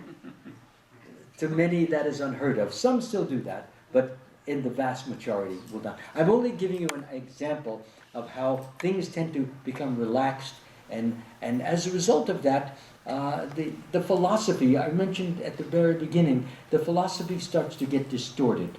People begin to think, well, I could do a little bit of... There are 4 regulative principles we have. No eating of meat, fish, or eggs, or chicken. No intoxication. No gambling. And no illicit sexual activity. These are 4 regular... And everybody obeyed them very strictly. But as time went on, devotees would yield to these different temptations. And the result was that their spiritual understanding and their spiritual position, their spiritual consciousness went down. And some of them would be regretful and pray to be able to overcome that, and they did. But some of them would excuse it and justify it by saying, well, Prabhupada loves me anyway. He initiated me, so I'll go on doing my illicit activities or my unregulated activities. This is wrong. So soon they were eating steaks and roast beef and all of this kind of things. Soon they were going to different kinds of rock concerts that they had given up. They were doing things that they had given up. So I will say this, is that we have many wonderful, staunch devotees, like we have Paradeya Prabhu, and we also have his good wife, Mother Chaitanya Dasi. They are so staunch, and I learned so much from them, but just by being with them. The last time I was here, the way she cooked the food was so incredible. I didn't know where to start. It was so much on the table. And the way they treated me with such honor, with such respect, with such devotion. So we have many people, and she's a disciple of Jayapataka Maharaj. So she's another generation, but she's doing everything the way the original devotees would do. And same with Paradeya. So you will have some that follow and continue. Some maybe have gotten a little weaker, but Krishna looks after them. At some point, he will bring them back up again. As soon as they stop excusing their faults. And when will that be? When their suffering becomes intolerable and unbearable. When suffering becomes that, then one says, oh, Krishna, I'm sorry. I should not have done what I did. Please help me, forgive me, enable me to return to you. I have been such a person. I know what this is. So, I'm talking from personal experience. Krishna, I left the movement for a few years because I was very disenchanted with some of the management. But then that was worse. And the misery and the suffering that I had to, that's a whole story, how I came back. But Krishna rescued me, you see. So I have full faith that anyone who falls will again come back up again. It's only a matter of time. And what Srila Prabhupada has done by putting the seeds, or what we call the Bhakti Lata Bij, the seed of devotional service in them, and they performed and practiced devotional service, they chanted Hare Krishna, they will never lose the benefit that came from that practice. And they will come back, and they will... Arjuna asks that very question in the Bhagavad Gita. What happens to a person who does not complete, who does not attain the goal of God consciousness? What happens to him? And then he dies. What happens? And Krishna says that he will return and he will come back to a family which is pious, a religious family, or maybe a wealthy family, a righteous family, a devotee family, that will enable him to have time and enable him to have direction, enable him to have focus, so that he will resume the activities that he left when he was a devotee and restart his car, so to speak, or restart his spiritual life. And Krishna promises that he will guide him and direct him to ultimately achieve the higher goal of God realization. So the way Krishna states is, it's no one is ever lost who starts on this path of God consciousness. Okay? All right? Does that answer your question? Yes, Prabhuji. Hare Krishna, Prabhuji. Hare Bol. I'm absolutely blessed in your association Hare and Krishna. the Association of Devotees. Prabhuji, I have Good and loud, because they won't hear you on the other side. I have a question. Yeah, good. At the very beginning, you were talking about a false ego and how the soul who identifies itself with himself or self itself, Yeah. with this material body. So my question is, based on my extremely utterly limited understanding and whatever I have learned about the mind, that the mind has, the mind thinks, wills and feels. Yeah. Thinking, willing and feeling. So is it the mind that causes the soul to believe, to identify the soul with the material body? Is that the mind that's playing the games? The game starts when you come into this material world and you get covered by this darkness of ignorance. Ignorance is actually a darkness. It's just like when you go outside now, there's darkness, there's no sunshine. Okay? So the darkness that covers the mind and covers the intelligence, that's what's doing it. It is that darkness which causes it to believe falsely that it is this body. When the darkness is lifted, like in the morning, then there is the sunshine. Okay? So how do you lift the darkness? Hare Krishna, Krishna Krishna, Hare Hare, Hare Rama, Rama Rama, Hare Hare. So you can be in this material world, amid the material nature, but be unaffected by it because you are associating with pure transcendence, namely the Supreme Lord Sri Krishna. As long as you are associating, then the darkness is pushed aside. You're not affected by it. And that way, so the mind will then become influenced by or covered by transcendence.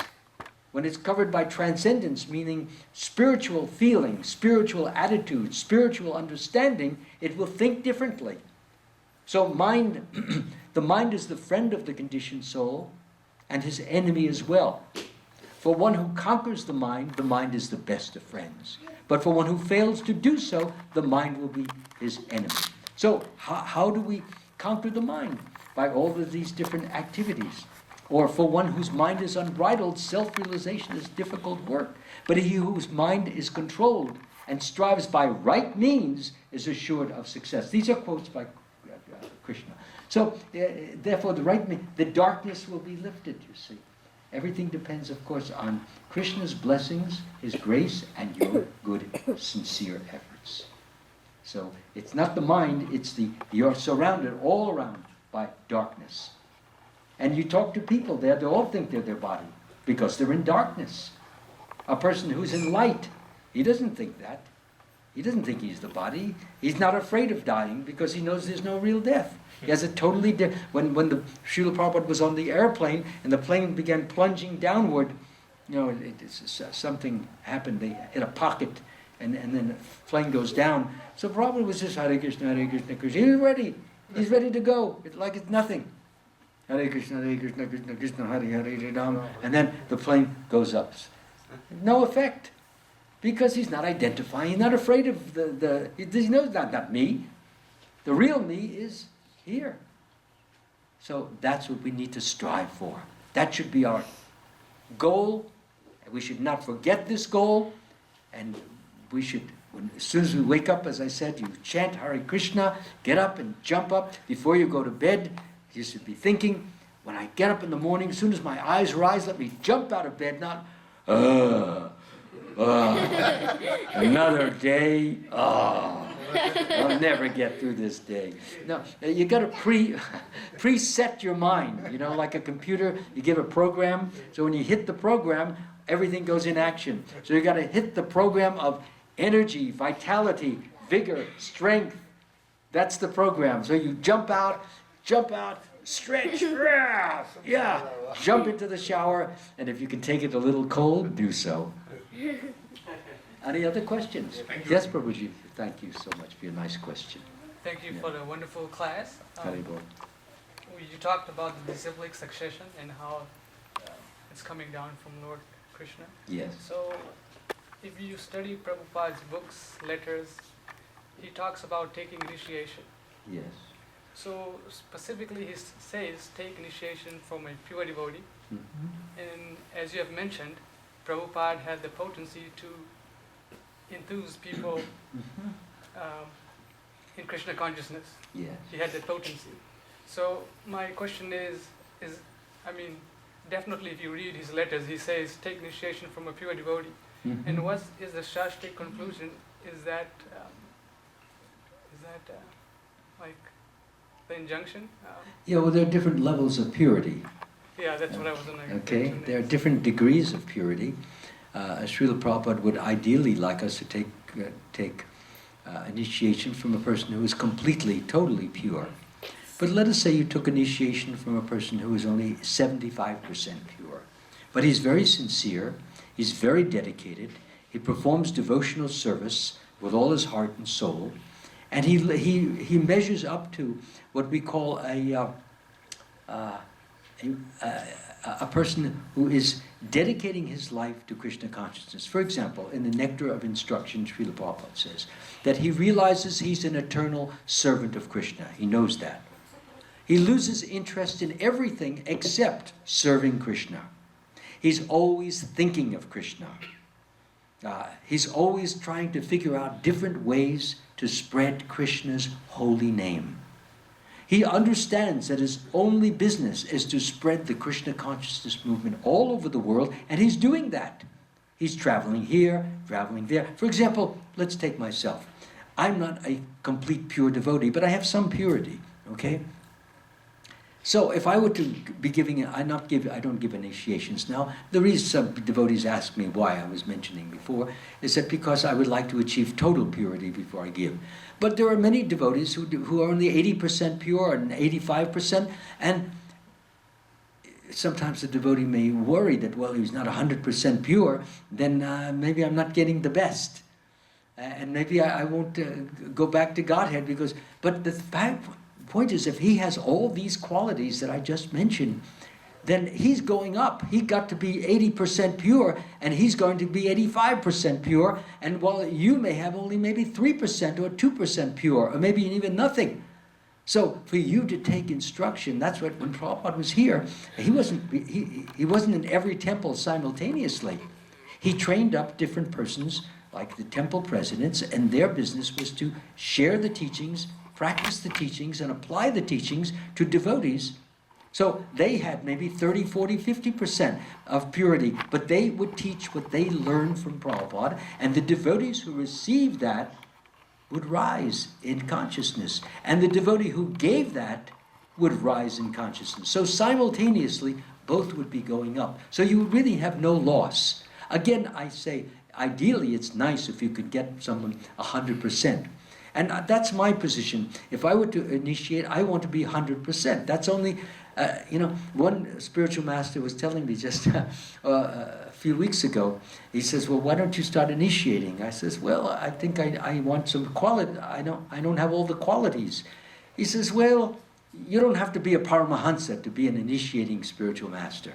He says, even if you're not Paramahansa, there are 4 different degrees, Bahudak anyway, Paramahansa and 2 other ones. I can't. Kurichak, yeah. And what was the other one? No. Anyway, there are 4 types. So I said, he said, you don't have to be a Paramahansa. I didn't want to cut him down, or I didn't want to retaliate. But in my mind, I was thinking, well, I do. I want to be that.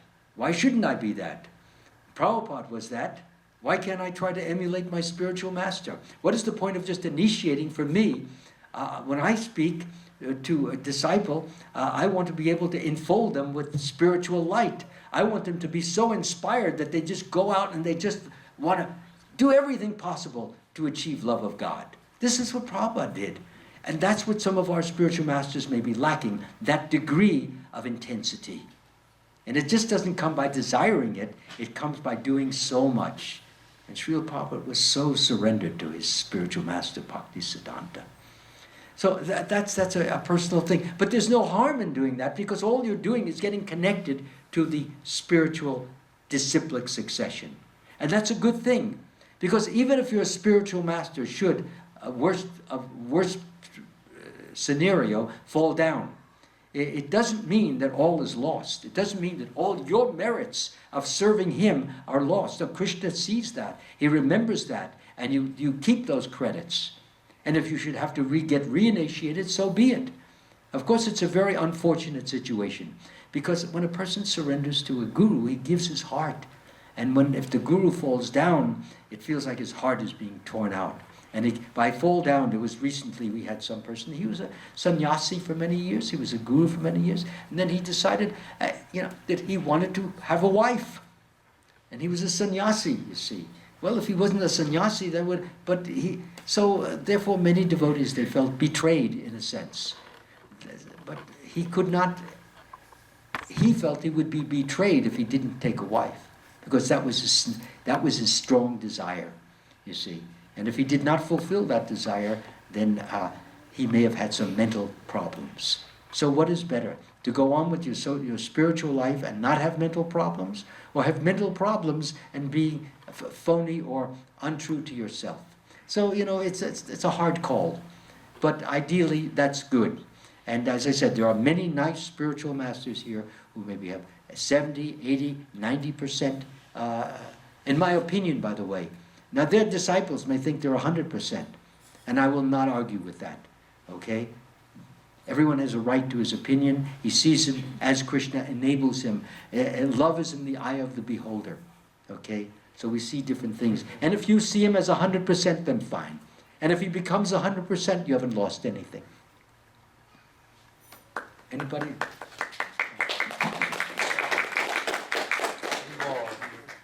Yes, Prabhu. Nice and loud. But, you were saying about following the regulatory principles, and to what extent we have to push, for example, not eating meat or meat products or things like that.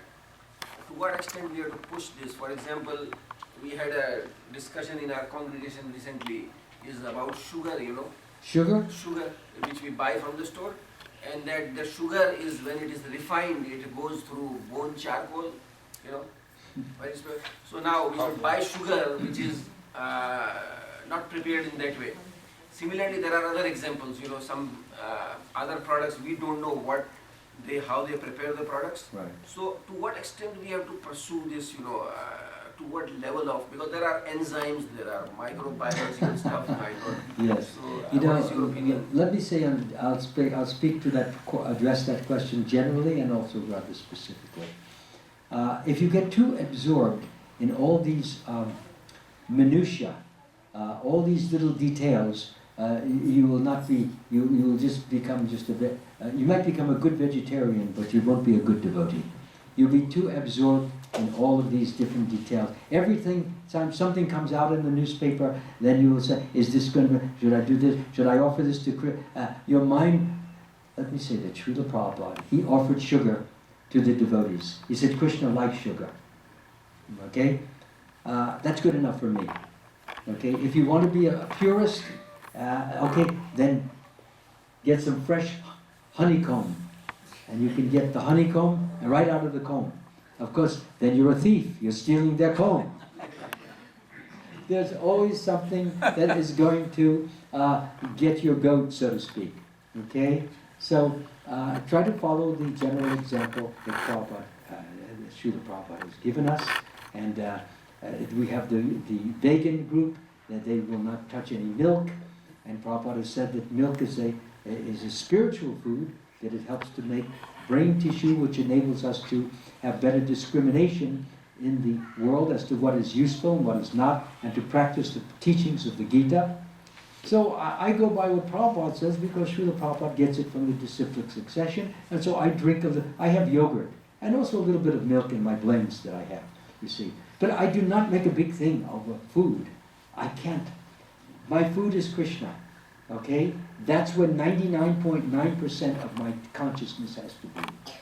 I see devotees get caught up in these little arguments and debates, and I see them arguing, having altercations. No, this has this, and has that, and it's put through that, and no, this, and then they're running to the internet, and they're bringing up, here's the proof. Then tomorrow he comes with a new proof. Here's my proof.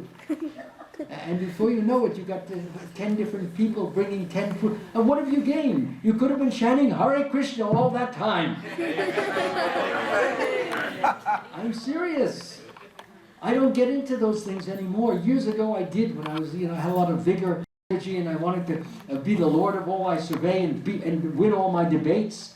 I don't care about winning, losing. I just want to win the true goal of life, which is to be at the feet of Krishna and to gain his blessings and to go back home, back to Godhead. Or if he wants me to stay here, I'll do it. Whatever he wants, I want to do his will. And I want to do it with complete earnestness and sincerity. That's all. If you can get to that, now some of you are much younger, it may be difficult. You may be in that state that I was, where you have to prove yourself.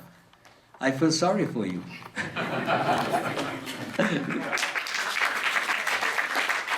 Because it took me, next month I will be 80 years old. So it took me 80 years old to get to that position.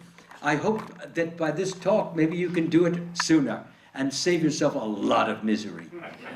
Prabhuji, if we have even half the vigor when we turn 80 as you have, consider ourselves blessed. It comes from him, comes from Krishna. That's where the vigor comes from. I see a hand. Yes, Mataji? I have a question about not being initiated and doing what you said, the eternal service to Krishna. Yeah. So is there any sin in it not being initiated? Because I look at Bhagavad Gita as my guru. And that is 100% pure. That is 100% what? Pure. Yes. Yes. So is there, if a person does not want to be initiated, because like you said, not everybody is 100%, it's how you look at them. Yes. As it's used the Bhagavad Gita as your guide, as your guru. Yes. Is there anything wrong with not having a guru? Well, let me just give you Krishna's answer. May I do that? Since I'm sure you're reading the Bhagavad Gita, instead of me answering, let Krishna. Just try to learn the truth by approaching a spiritual master. Inquire from him submissively and render service unto him. The self-realized soul can impart knowledge unto you because he has seen the truth. Having obtained real knowledge from a spiritual master, you will never again fall into such illusion. For by this knowledge you will see that all living beings are but part of me, or in other words, they are mine. So that's how Krishna answers. So what he's saying, now why is he saying this? Now, the Bhagavad Gita is Krishna's words, as you said. But there are deeper and deeper understandings which can come to a person. On your own, you can only get a certain amount of understanding, and I will explain explain to you why. The principle of surrendering to a spiritual master is that you develop humility and obedience to the rules or the laws of Krishna. See, when a spiritual master, when you feel, it's like you have a father and a mother. So your father and mother tells you you're growing up and he says do this and do that because you respect your father, you respect your mother, they're helping you, they're kind, they're sweet, there's so many things. And so out of respect, you learn some humility towards them. Of course, nowadays the kids are not very humble towards their parents. They talk back, they shout, they use curse words and all of these terrible things. But nonetheless, the point is this, is that when you learn humility, and that is not like, you just learn it like that. But having a spiritual master and referring all of your actions to your spiritual master, who is to be considered pure, would my spiritual master and Krishna approve of what I am doing? When you have that in your mind, you're very likely to do things in a proper, in a good, in a wholesome and beneficial way. If you don't have that bridle, so to speak, of the spiritual master, then what happens is that it allows a certain amount of latitude or looseness, which one may give to oneself and say, well, since you don't have a spiritual master saying, don't do this, you become your own spiritual master, in a sense. There are certain questions that arise which will give you a certain amount of bewilderment or puzzlement, and you're not actually certain of how to deal with them. It takes a certain amount of more advancement in spiritual knowledge to understand everything in this glorious, great book. The idea of having a spiritual master is to help you to understand those things or those difficulties, those little problems that arise in the course of studying the book and trying to apply the teachings in your daily life, to your job, to your family, to your children if you have any, to your relations, to your friends. So there are a lot of little subtleties which come up. And yes, if you are a born pure devotee, and there are some, and you're getting your guidance directly through Krishna, and Krishna is actually talking to you, and it's not your mind imagining that Krishna is talking to you, which there are people like that too. And eventually they end up in a mental hospital. Because I have so many people, you go into the mental hospital, I have visited people, and a person saying, yes, well, Jesus talks to me all the time. And here's what Jesus said, that I should kill you. So what are you going to say, you know? Or Jesus said I should jump off the subway onto the railroad track. These are persons who have mental problems, you see. So to not get into such problems, Krishna advises to just try to, I will say the verse again because it's so important. Just try to learn the truth by approaching a spiritual master. Inquire from him submissively and render service unto him. Now, rendering service to the spiritual master also brings humility, and it brings blessings from Krishna, which will enable you to understand more and more and more of this great book that you are studying, and which you have made as your guru. That is a very wonderful start you have made. And obviously you are blessed to know that, but you can still go farther. I can only tell you from my own personal experiences like that. Okay? Did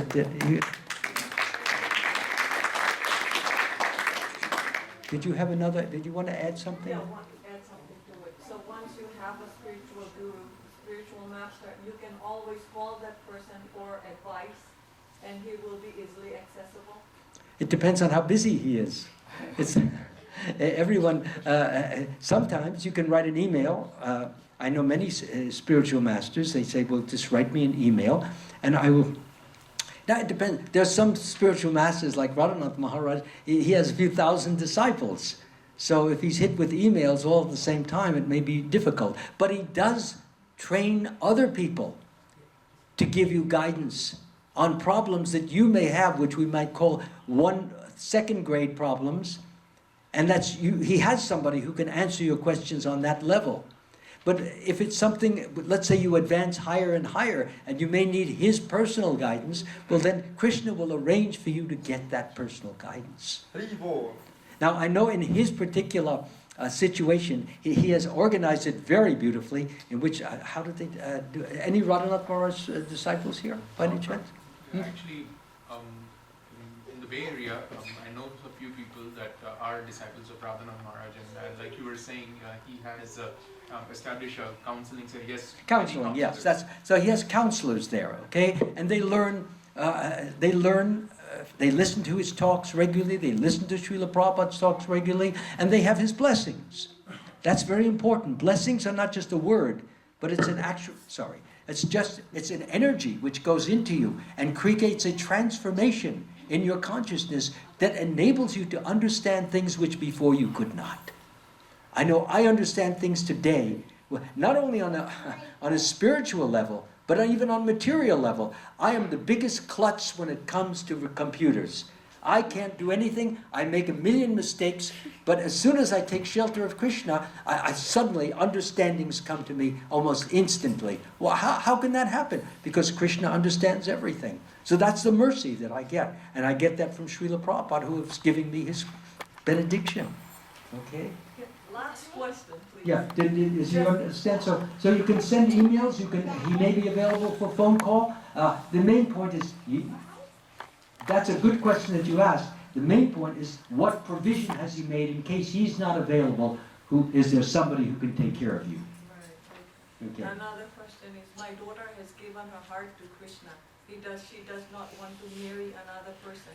She is 24 years old, and I keep on getting marriage proposal. I have a hard time telling people that she's married to Krishna and does not want any other man in her life. How does another Krishna devotee does not understand that they think that she needs a material body, a man, to take care of her? How do I address that?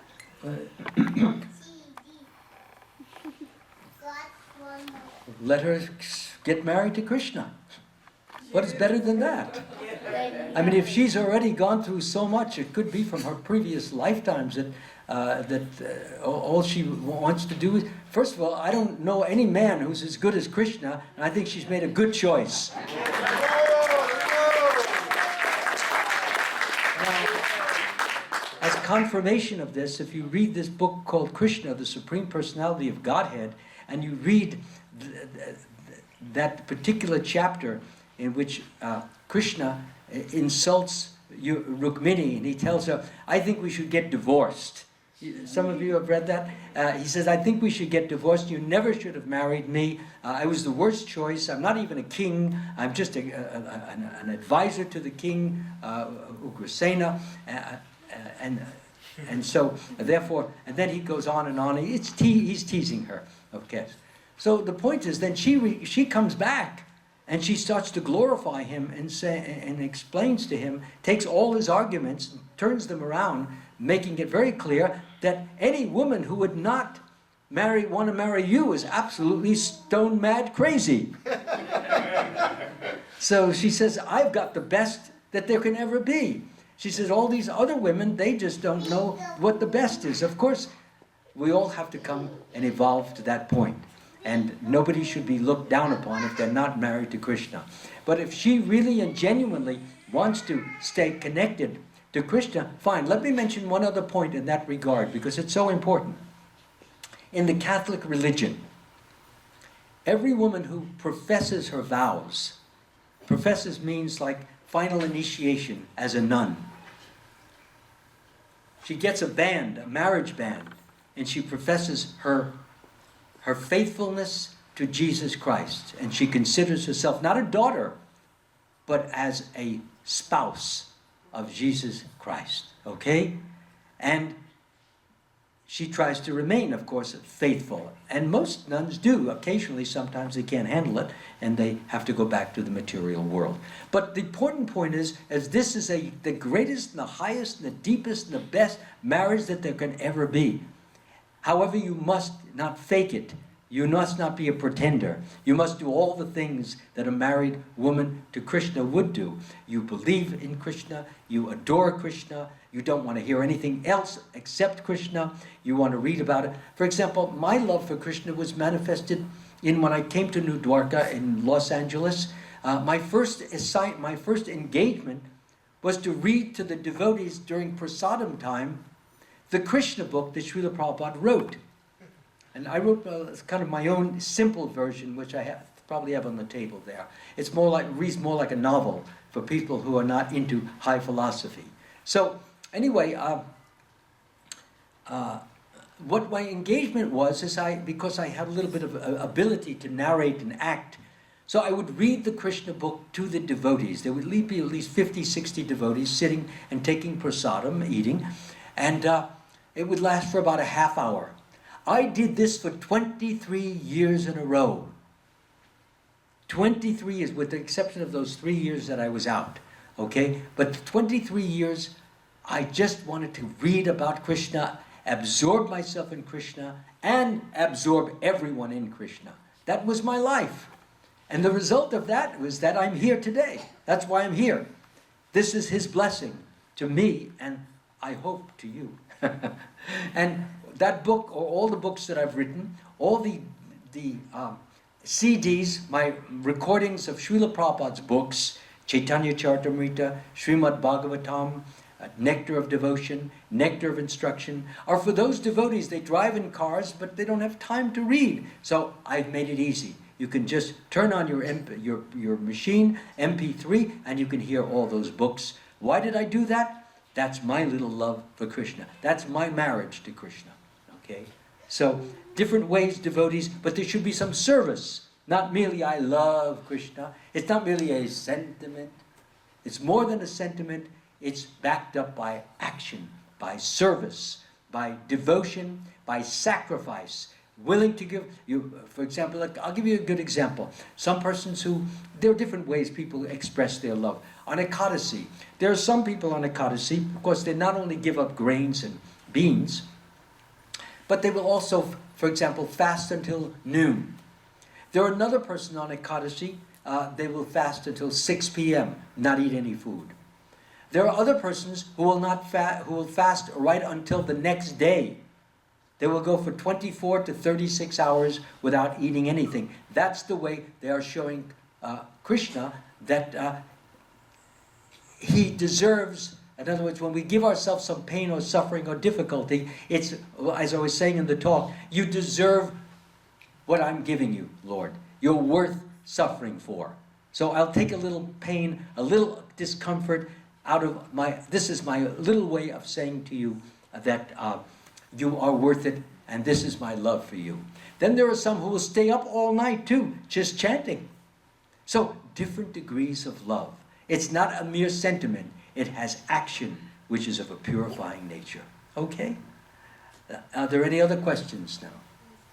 Okay, yes, Prabhu. I had a question in continuation with whatever she asked for. So how will you decide, like, he is a particular person, is a perfect spiritual master, and who will be able to initiate you?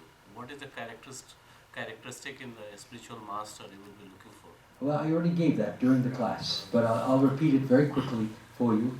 He realizes he's an eternal servant of Krishna. He loses interest in everything, in all worldly activities, except Krishna. He only wants to hear about Krishna. Doesn't want to know anything about. All that is Maya. He may deal with Maya to get people to become Krishna conscious. Like Srila Prabhupada went to a mantra rock concert. What was the purpose? To get all these people to become Krishna conscious. He never went regularly to the rock concerts. That was not Prabhupada. But he went there for that. Mukunda Maharaj set it up. And he went there, and people got to hear him, and they heard the Hare Krishna mantra, and they were benefited. So, okay, he realizes he loses interest in everything except Krishna. He's always thinking of Krishna. He doesn't want to talk about anything except Krishna. He's always thinking of different ways to perhaps promote Krishna's holy name. And he understands that his only business is to spread the Krishna consciousness movement all over the world. And he is doing that. He travels here like I am here. I will go to Phoenix next month. I'll go to I go to share it, that's all. So if a person is doing that, that's a good sign. But it doesn't mean he's a pure devotee, though. He still maybe have 10% to go. He may have 5% to go. But it's still a good person to get hooked to. But like, as a common man, like, since I don't know much, so how will I say like this is a perfect master, like I should be initiated? Well, so I've given you the external signs. Now the internal signs is you have to actually pray to Krishna and beg for his mercy to be told who is the one to help you go to the next highest level. You need to pray to Krishna. Please, Lord, I'm still in illusion. How can I make a choice? But you know who is fit for me. My first spiritual master was not Srila Prabhupada. Srila Prabhupada was much too advanced for me. I had an impersonalist spiritual master who happened to be a very nice person, very warm. He truly befriended me. And I truly loved him too. But because he was an impersonalist, I had to leave him at some point in time. Even though I thought very highly of him. I was a sannyasi, by the way. I had a temple in Mussoorie, India, all ready to move into. I hadn't even seen it, but my name was, on the gates they put the name of the person, Swami Shivananda 108 and the whole bit. It was all ready. And I decided, no, I want to be a devotee of Krishna. So I came into this movement as a new bhakta. I was 43 years old with 16, 17, 18-year-old kids whom I offering obeisances to. So Krishna guided me here. And you have to beg Krishna for that mercy, and he will give you that mercy, without a doubt. And the Mataji who was talking in the back before about the Guru, if you should so desire a spiritual master for the reasons that I mentioned, then you can pray to Krishna and see if he will send someone to you. And if you don't want to, that is your prerogative to do that also. Yes, Prabhu. One comment going along with it, talking about finding a spiritual master.